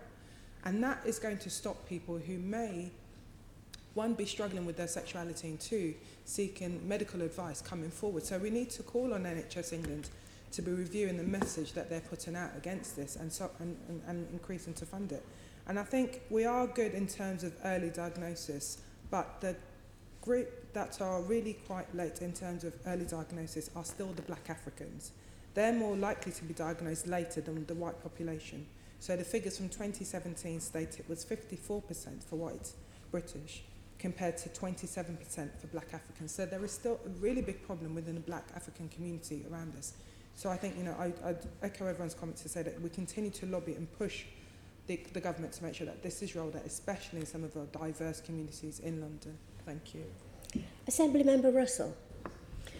Yes, I just very briefly want to give the Green Group's wholehearted support for this motion. Access to HIV blocking drugs deserves our unreserved support. And as well as the human cost that Assembly Member Copley just talked about so poignantly, of someone needlessly contracting a virus that requires lifelong management, there's also the financial cost of that runs into hundreds of thousands of pounds for expensive daily medications. The NHS supports the principle that prevention is better than a cure. And in the absence of a cure, prevention is even more crucial and infinitely preferable to the treatment of a condition needlessly acquired. Now, as Assemblymember Pigeon said, the drug is freely available in Scotland. In Wales, it's available as part of an uncapped trial, and it's absolutely high time that it was available to people living in England.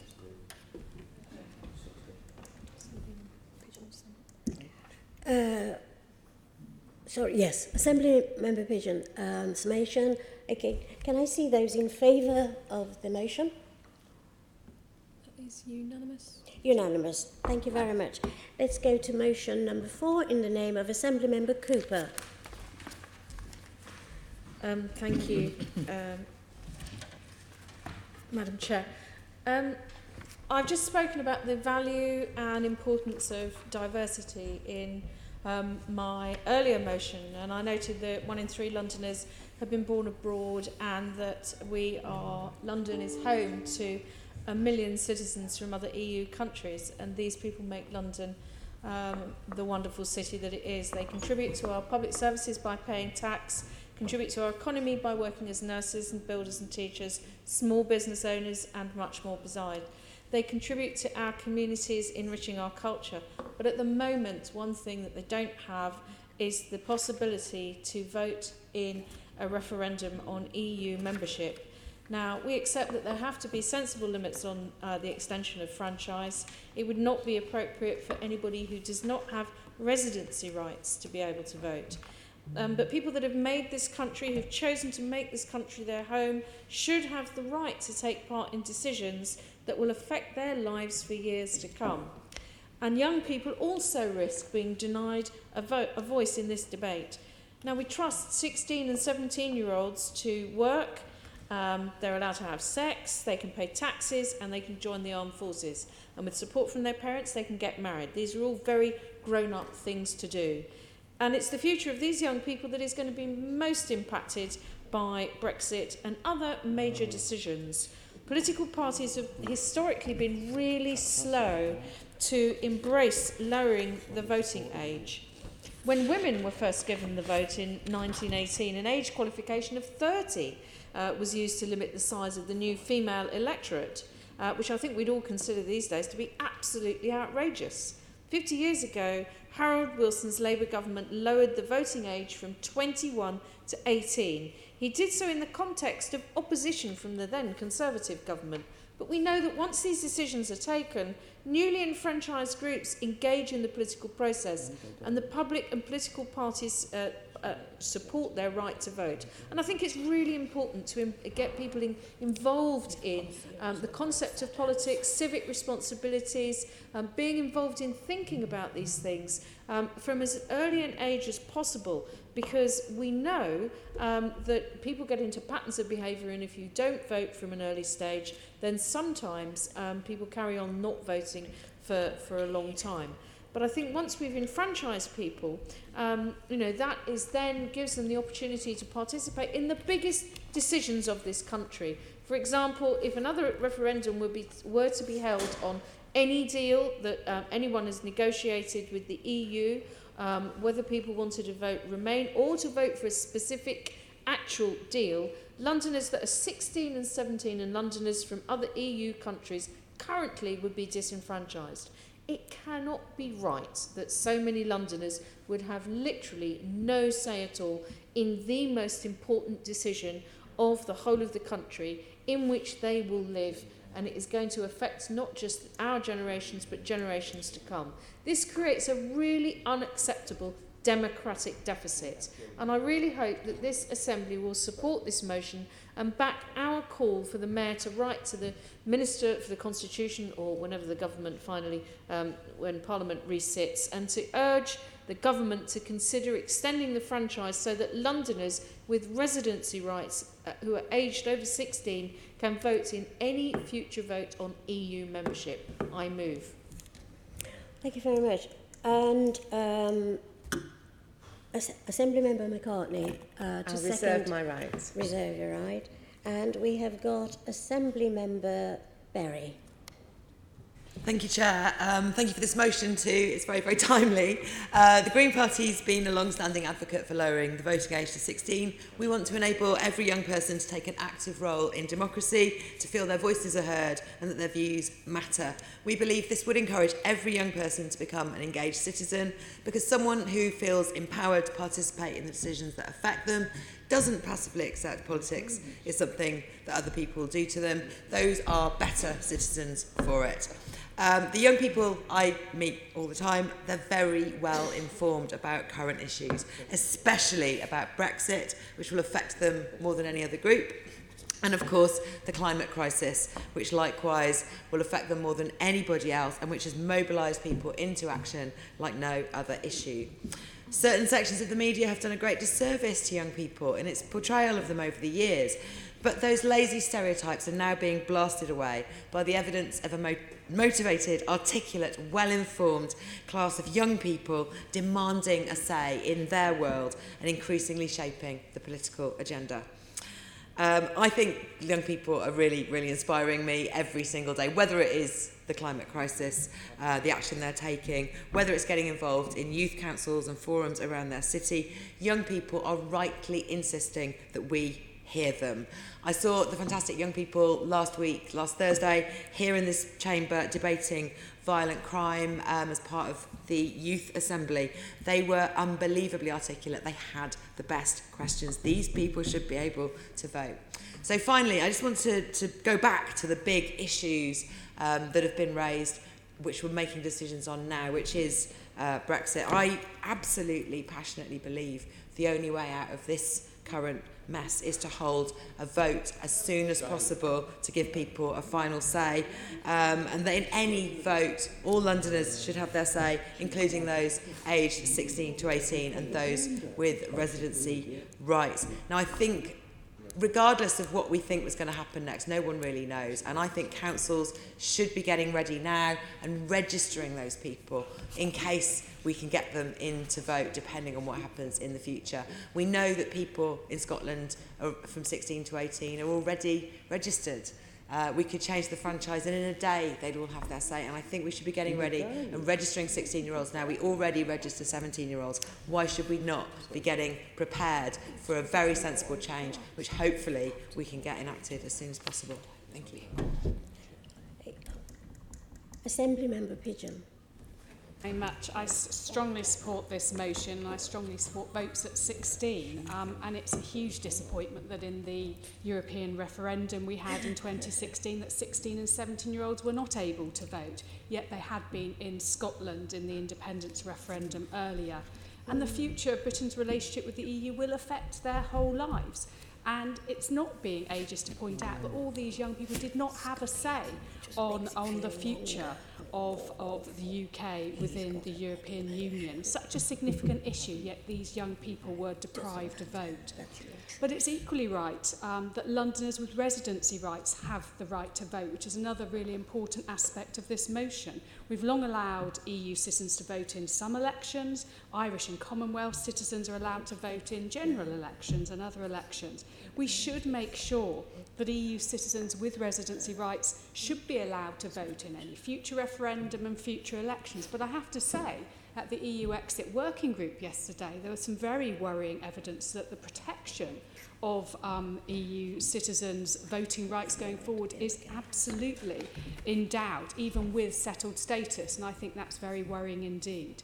But never again should we have a referendum that restricts the franchise as it did in June 2016, and I fully support this motion. Thank you very much.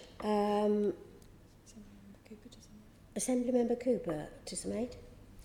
No, I'm happy with the debate that's no, taken place. No, so sorry. Assemblymember McCartney, you reserved your Okay, right. all the points I would have made have been made. Thank you. And you're not going to use the right to summate. Can I see those in favour of this motion? That is 1, 2, 3, 4, 5, 6, 7. Right, 1, 2, 3, 4, 5, 6, 7, 8, 9, 10, 11, 12 in favour, Chair. 12 in favour. Those against? Those against? None against, Chair. None against. Motion's carried. Then let's go to motion number 5. In the name of Assemblymember Cooper. Yes, apologies. It's a bit like buses, isn't it? I haven't spoken in a debate in the chamber for some time, and now I suddenly find myself proposing three motions. This motion, which I hope is going to be supported by absolutely everybody, is following in the footsteps of... there's a lot of work being done by the Mayor, as we know, in terms of ditching involvement with fossil fuel with our pension scheme. But I think there's a new divestment pledge that has just been passed in Parliament, and it was backed by pretty much everybody, from Labour, the Liberal Democrats, the SNP, and also previous Culture Secretary Nicky Morgan.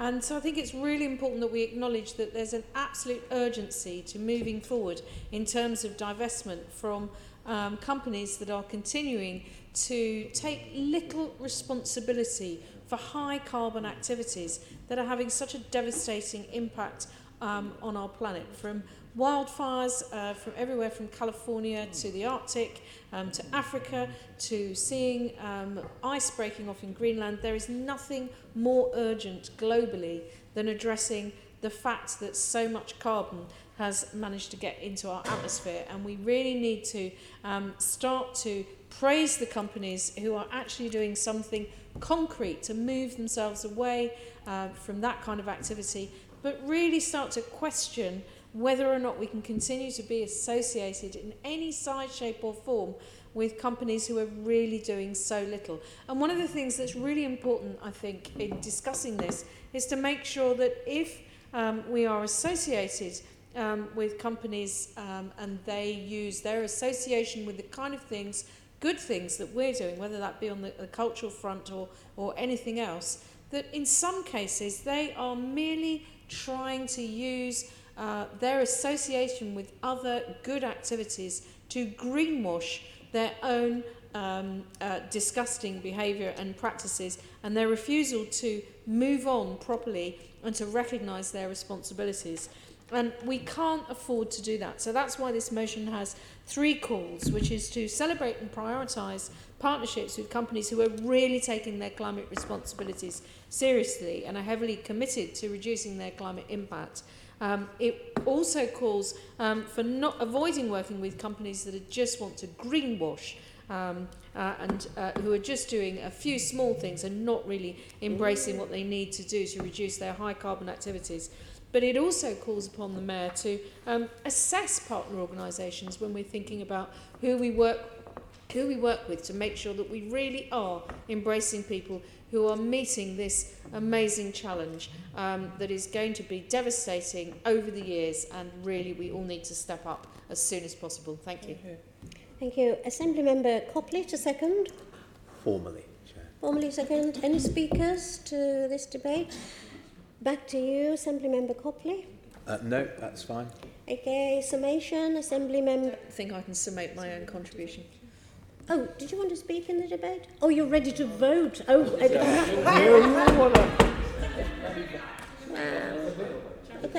okay. Process. No summation. Can I see those in favour of the motion? 1, 2, 3, 4, 5, 6, 7, 8, 9, 10, 11, 12, Chair. 12, 4. Those against? No votes, Chair. Motion is passed. Motion number 6 in the name of Assembly Member Hall. Thank you, Madam Chairman. I have to say that I think we all accept that there is a climate change emergency, if you want to call it that. So once that is accepted, I think it's actually about time that Mayor Khan started to stand up for the people of London. He needs to stand up for people that need to go to hospitals. He needs to stand up for people that can't get to work because of the Extinction Rebellion people that are ruining things for us. He actually needs to man up and do something about this and actually stop the absolute chaos they are causing on our streets. Absolute mayhem. It's not fair to Londoners. He needs to do something. We all listened to him earlier. He's not in the least bit interested. He should be. He is the Mayor of London, and it's for him to make sure that there is law and order on our streets. And these particular people, 1,832 arrests at a cost of £40 million. They've climbed on the roof at City Airport. They've stopped public transport. They've caused chaos at Oxford Circus. The list goes on and on. They've made their point. They've made a good point. They made that in April. They've come back, caused more trouble, and now they're going to ruin Christmas. So we need our mayor to stand up and say enough is enough. They must not be allowed to continue in the way they have before. So I urge you all to support Londoners by supporting this motion. Okay, can I have Assembly Member Devonish? I've got down, but he's missing, so who's going to second this motion? I've got the honour and I'll reserve my right to speak. Assembly Member O'Connell reserving his right to speak. Do I see speakers? Assembly Member Berry? Thank you, Chair. This motion says that public freedom of expression and assembly on the issue of the climate emergency is not welcome in our city. So the Green Party will not be voting for this motion. I suppose it is consistent with the vote of the proposer shortly ago, which refused to endorse the idea that London was a welcoming city. So that seems consistent to me. But I guess it isn't welcome to members from the Conservative Party because it's not a welcome reminder of the record on climate change of the current government or the previous mayor. These are things that people rightly want to get on the streets and protest about, and I can see why they would want the police to be used to silence that. I don't need to say very much more, but I would like to ask Assembly Member Bailey, who made the repeated suggestion not long ago that the Mayor should write to Extinction Rebellion. So I don't know how Assembly Member Bailey is going to get the addresses of all the people who might get involved in Extinction Rebellion protests in such a leaderless movement, but I guess he could start with writing to all our schools, writing to all our centres of scientific research that there are in the city, maybe all our retirement homes, our churches, our mosques, our temples, our synagogues. Maybe he could write to our librarians, our doctors, nurses and physical therapists. Maybe you could write to all the small businesses in London who are concerned about climate chaos, our care workers, our firefighters and our builders and our musicians, and yes, our local councillors, MEPs and other politicians who are all as concerned about the climate crisis as every other member of the public who has been exercising their right to freedom of expression and freedom of assembly to raise this most important issue for our city.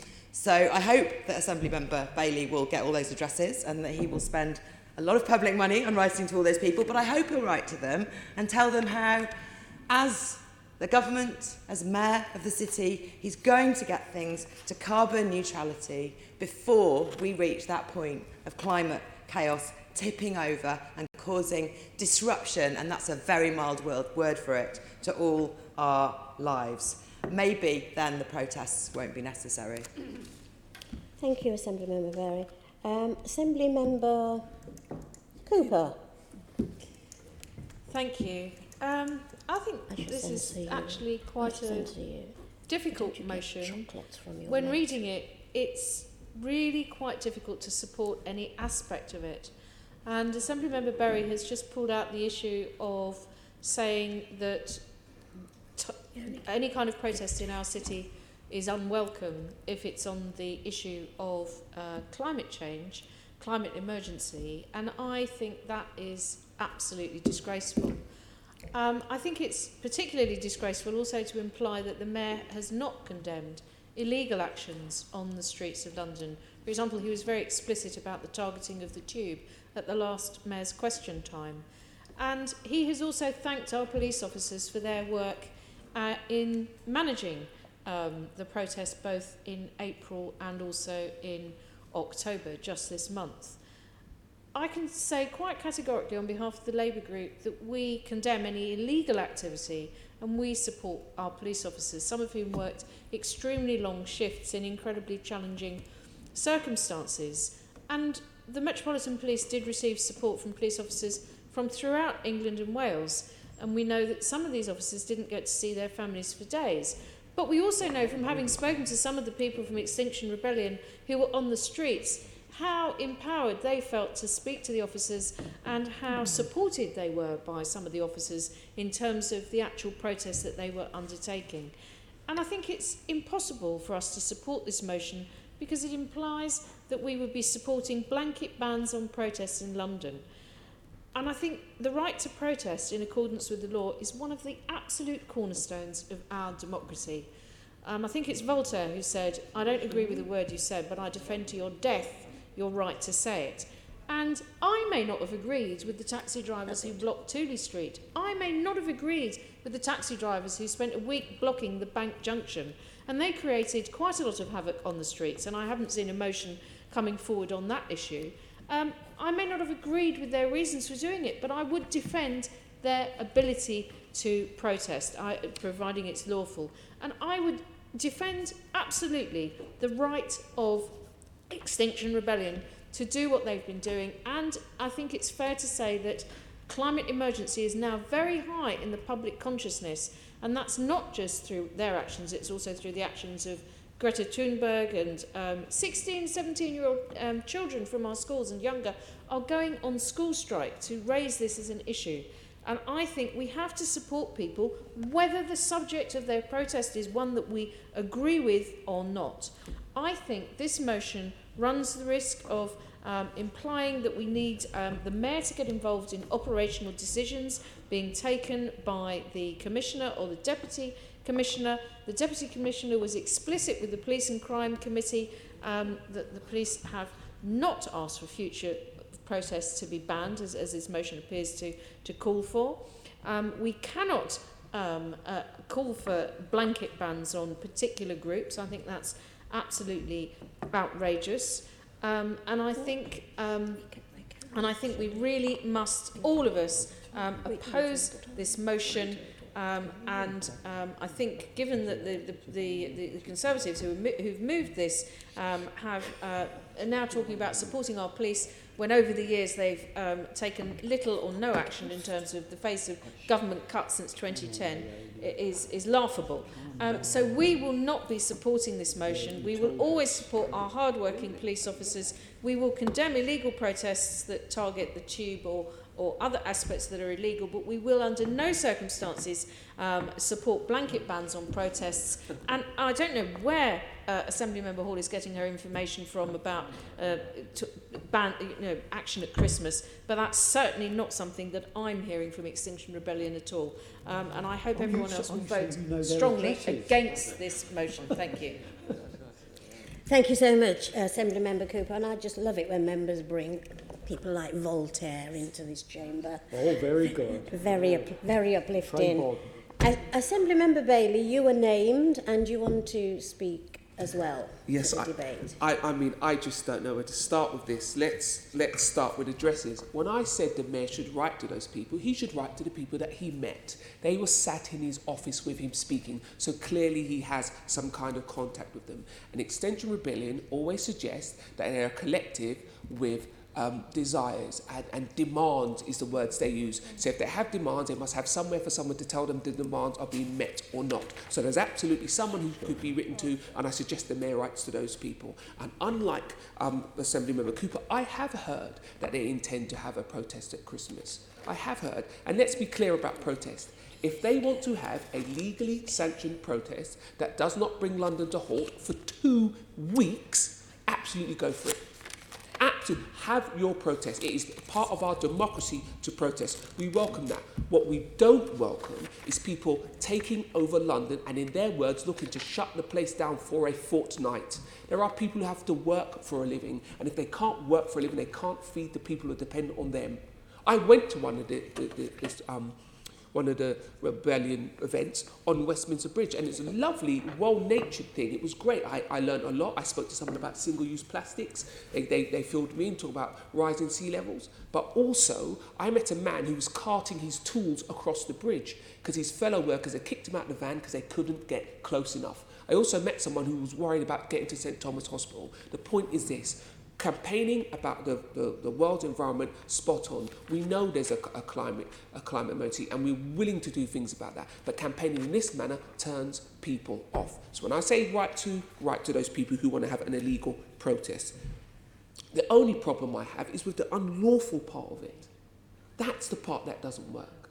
Of course, you should campaign on things, but not unlawfully at all. And when it comes to condemning the actions, the mayor was very, very slow to condemn the actions. He supported them long before he condemned those actions. He used the words, "These people are my allies." So of course they felt supported to do what they did. He only condemned them once the public had taken things into their own hands, which is a very dangerous thing to happen. And if you're wondering when that happened, the tube incident. At that point, the public were pulling people off the road, trying to get people out of their way so they could get on with their life. We need a mayor who's going to provide direction long before we get to people taking the law into their own hands.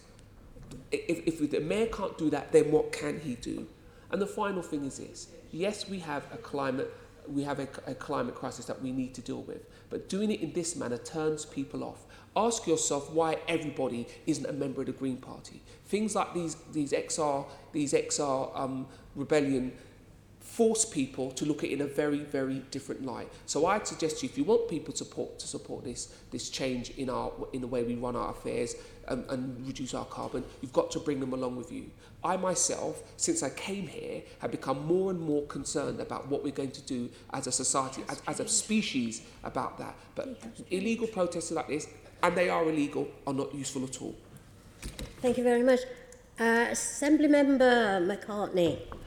Yes, I wasn't going to rise, but I will do, just to correct 2 points of information for my fellow Assembly member, Sean Bailey. Firstly, the Mayor did condone any action on public transport network before it happened, and he was very clear about that.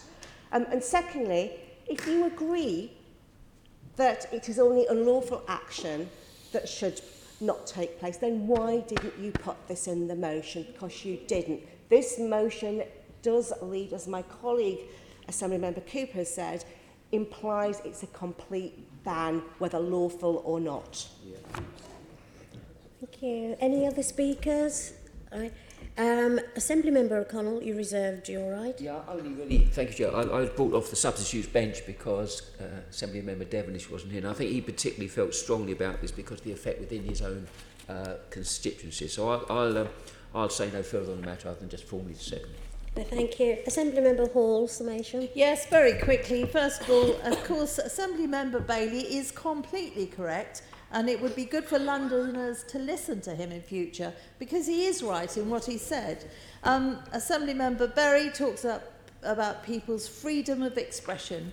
Yes, and what about the freedom to go about our lives as we would want to? That is being ignored just by these people. Assembly Member Cooper said we should support people. Yes, again, we should support the majority of Londoners, and so should Mayor Khan.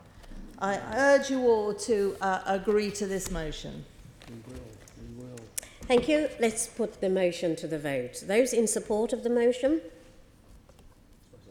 1, 2, 3, 4, Chair. 3, 4. Those against the motion? 1, 2, 3, 4, 5, 6, 7, 8, 9, 10, 11, 12 against, Chair. 12. The motion is lost. Was there any abstentions during that debate? Could you just clarify the votes? I didn't ask for abstentions. Oh, fine, but we don't ask for abstentions. We don't relate to abstentions. We don't record extensions. We've recorded extensions in the past. You've asked for extensions earlier on, I think. You said, because you said to the Tory group they chose to sit on their hands and not vote. I just wanted to clarify who was voting and in what position they were taking. I noticed the member, Chair. The reason why I asked, I noticed the member who seemed to get his Twitter clip right for this chose not to participate in this vote. I just thought that was a bit odd, and that may be a mistake, and giving that member an opportunity to cast his vote with the rest of his colleagues, no doubt. That's not what it's about. No, Explain his position. No. Listen.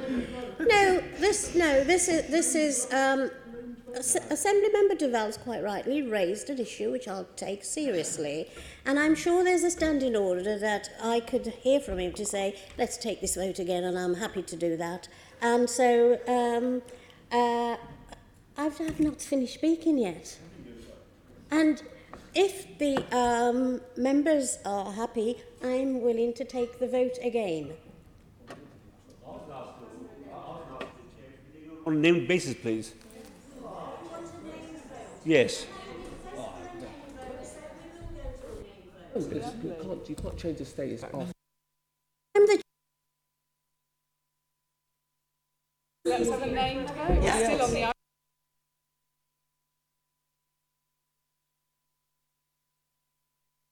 You could still leave the room.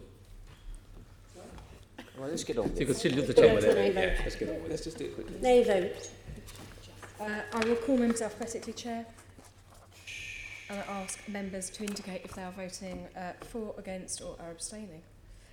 Assembly Member Arber.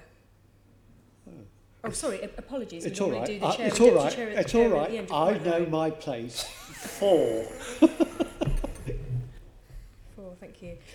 Assembly Member Bacon isn't here. Assembly Member Bailey. Abstain. Happy now? Assembly Happy? Member Berry. Against. Got what you want? Assembly Member Boff isn't here. Assembly Member Cooper. Against. Assembly Member Copley. Against. Assembly Member Desai. Against. Assembly Member Devonish isn't here. Assembly Member Dismore isn't here. Assembly Member Duval. Against. Assembly Member Eshalemi. Against. Assembly Member Gavron isn't here. Assembly Member Hall. Gavron's here. Gavron is. Oh, apologies. I'm sorry, Assembly Member Gavron. I'm against. Assembly Member Hall. 4. Sorry, I said 4 before. Assembly Member Curtin isn't here. Assembly Member McCartney. Assembly Member O'Connell. 4. Assembly Member Pigeon. Against. Assembly Member Prince isn't here. Assembly Member Russell. Against. Assembly Member Dr. Onkar Sahota. Against. Assembly Member Shah isn't here. Assembly Member Twycross isn't here. Assemblymember Whittle isn't here. The Chair, Assemblymember Arnold. Against. I make that 12 votes against Chair, 3 votes in favour and 1 abstention. Okay, that's what the name... 10 minutes ago. The name vote will show as recorded 12 against, 3 for and 1 abstention. Let's now then move on to the next motion in the name of Assemblymember O'Connell. Okay, thank you very much, Chair. I shall keep this relatively brief, but I think I hope to get the support of the Assembly for this. This is an amended motion reflecting on the fact that the subject of this motion was to be debated in the House on Tuesday, and we were very optimistic about getting a second reading, but because of the shenanigans up the river, that has therefore been pushed into the next Parliament. Hence the importance of passing this motion, which I hope we can get support. This is around sentencing, this is around the work of Battersea Dogs and Cats Home in their lobbying, but to reflect on the fact that the maximum sentence now for animal cruelty is 6 months, and the request is that it's increased to 5 years. I'm sure those around this chamber are fully aware of sometimes the atrocities that are committed to animals. We're not talking about the minor offences of animal cruelty, which can occasionally be around absence, forgetfulness, etc. This is about when there's severe cases of deliberate cruelty, which often with those people can lead to other crimes against other people. I very much hope people will support this, and we can send the message out to the next government to enforce this and bring this into law, where we can increase the protection of animals and take people to court for a sentence of up to potentially 5 years and finish off this unfinished business. Thank you. Thank you, Assemblymember O'Connell. And members have in front of them a corrected version of the motion. It's not an amendment. So that's the corrected motion that we have in front of us. And Assemblymember Cooper, would you like to second? Battersea Cats and Dogs Home is in my constituency. They've done fantastic work in this area. As an animal lover, not just of domestic animals, but many other animals, I really hope that you will all support this, because it's absolutely disgraceful the way that some people treat some animals with cruelty. Animals may not be able to speak to us in the language that we use, but they are sentient beings and they deserve to be treated as something a bit more important than just such a minor sentence implies. Please support. Thank you. Any other speakers? Assemblymember Russell. Thank you, Chair. I will be very brief, but the Green Party fully supports this motion asking the next government to put forward the animal cruelty sentencing bill again as soon as possible. Now, our party has a very robust set of policies addressing animal welfare and animal rights. In addition to being a despicable crime in itself, cruelty towards animals is also an important indicator of wider acts of violence. Violence towards animals can be a precursor to violence against humans, and so in addition to tougher sentences, it is crucial that there is close liaison between different departments within the police force and between animal welfare charities. To help achieve this, Green Party policy advocates the creation of a national register of convicted animal cruelty offenders, and perhaps that's a motion for another day. But I stand by any action to protect animals from harm and fully support the call for tougher sentencing put forward in this motion. Thank you. Any other speakers? None? Thank you. Can I go to the vote?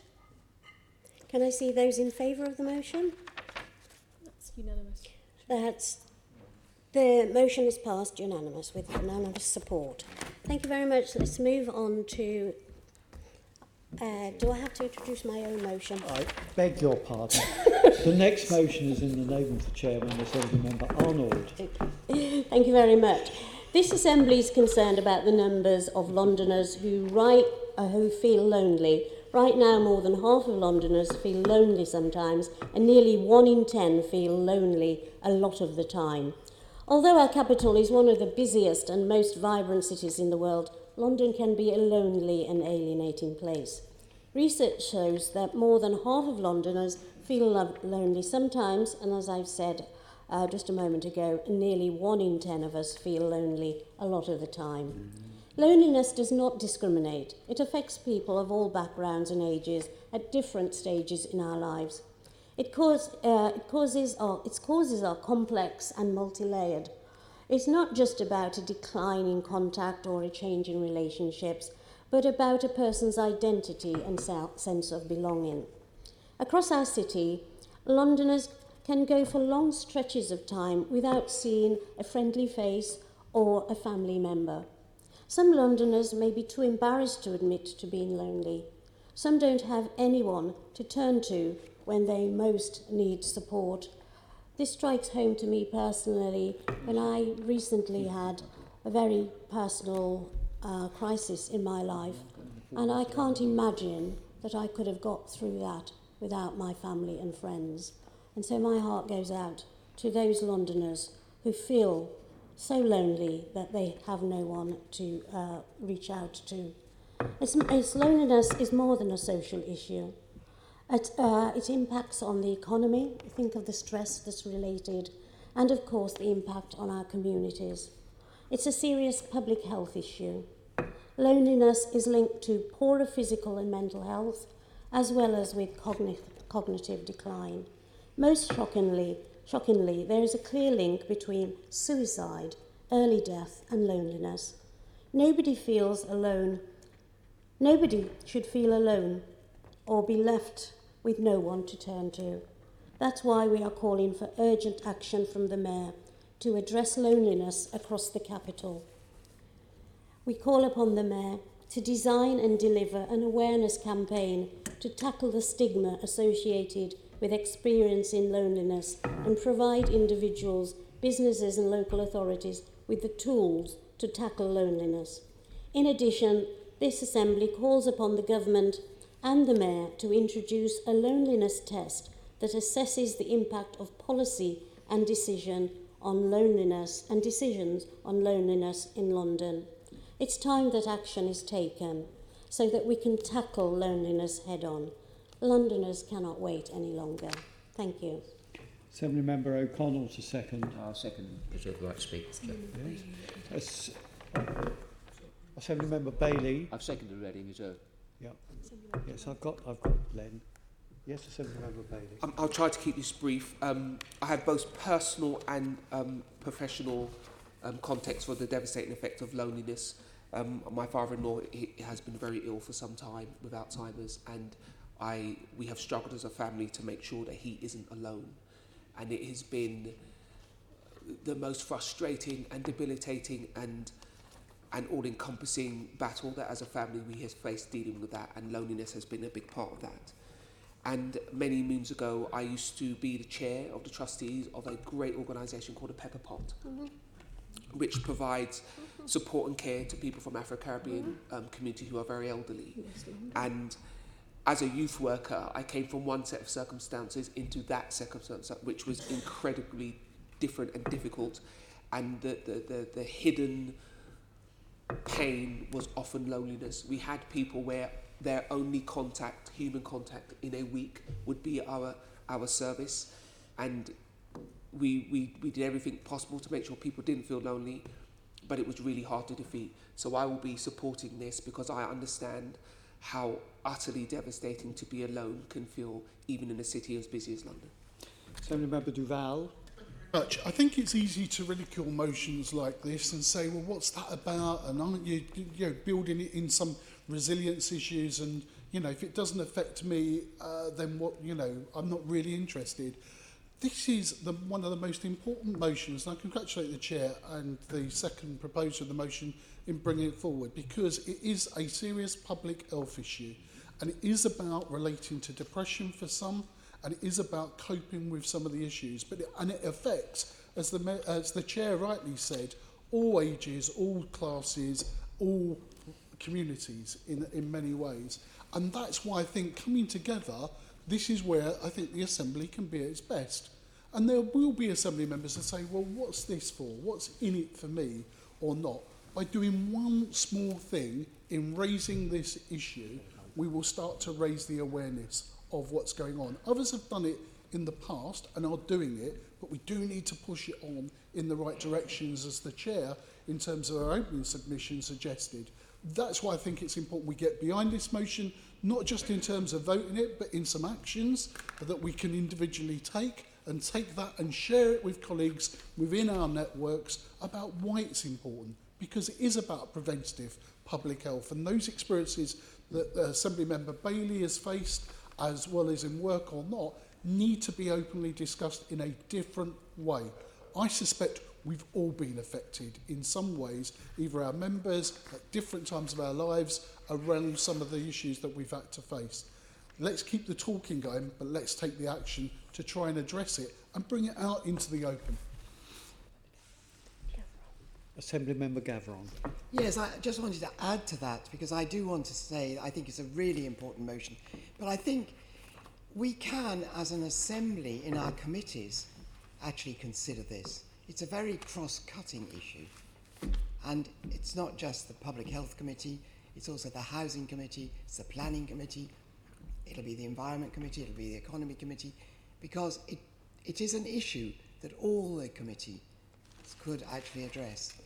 And I think that the Mayor is either in the process of or already has a loneliness strategy. Perhaps you could clarify that, Chair. Any more speakers on this? Assembly Member Arnold. Chair, can I just say thank you. Thank you for Assembly Member Gavron for raising that point, and we will look at that. Thank you. Yes, I forgot to ask the seconder. Have you got anything to say? Well, I have really, because I think it's been a long morning or afternoon, but I think this last motion is very powerful. And I think everyone around the Horseshoe probably has personal experiences, but also those that are constituency members or councillors have had casework around that. I think it's right to talk about cross-cutting committees. Only yesterday in Police and Crime Committee we were talking about vulnerable people who are then exploited by criminals. Those people have their loneliness exploited. Just imagine how bad that is. In the first place. And we are a wonderfully very large city with many, many people rushing around. And that kind of hides probably the fact that there are so many lonely people in such a busy, populated city. And they are hidden victims that need the support of the Assembly and the Mayor. And this is somewhere where Len says the Assembly really comes into its own. And I'm really delighted to second this motion. I hope it gets the full support. Thank you very much. Those in favour, please show. Unanimous. Thank you very much. And back to you. Thank you very much. And just bear with me, members. We've got just a couple more bits of important business. Item 8. Members have in front of them papers regarding the Planning Code of Conduct. Can I ask that the London Assembly, jointly with the Mayor of London, adopts the proposed revised uniform Planning Code of Conduct as set out at Appendix 1 to the report. Great. Thank you very much. For members to note, the date of next meeting of the London Assembly will be Mayor's Question Time meeting, which will take place at 10 a.m. on Wednesday, 14th November in this chamber at City Hall. Excuse me, item 10 now, I have accepted an item for urgent business under section 100B4 of the Local Government Act 1972, and I think you'll support me in this. As we of course know, a general election is likely to be called for 12th December 2019. The GLA statutory officers will make a ruling shortly about when the pre-election period begins. It is likely that all formal Assembly business will be stood down during that period. This is standard operating procedure for pre-election periods, and is because it is difficult for the Assembly as a political, non-executive body reviewing high-profile, sensitive and contentious issue to conduct its business during a time when there are strict restrictions on what members can do and say in public. It would seem sensible to put in place a mechanism for dealing with any urgent business which may arise during the pre-election period, whenever it begins in practice. Therefore, I have agreed to admit to the agenda this item, and what I would like to put to the members is a proposed delegation of authority to me as chair during the pre-election period for the likely 12th December 29 election. Reasons why it's urgent. We could not include this item on the agenda for the meeting as we didn't know, and the stuff that's been going on up the river. We have, and this is likely to be the last meeting of the full assembly before the pre-election period begins. So, can I now ask the assembly to agree in relation to the urgent matter I've just outlined? Agreed. I have to read it onto the record, Mr. Copley. Come on then. A general delegation of authority in respect of the Assembly's powers and functions, apart from those that cannot, under the Greater London Authority Act 1999, be delegated, be given to the Chair of the Assembly in consultation with Deputy Chairman, party group leaders and the relevant committee chairs, from the close of this meeting and up until the general election scheduled for 12th December 2019. Thank you. Agreed. Thank you. And that's it. The end of the meeting. Thank you very much, Chair.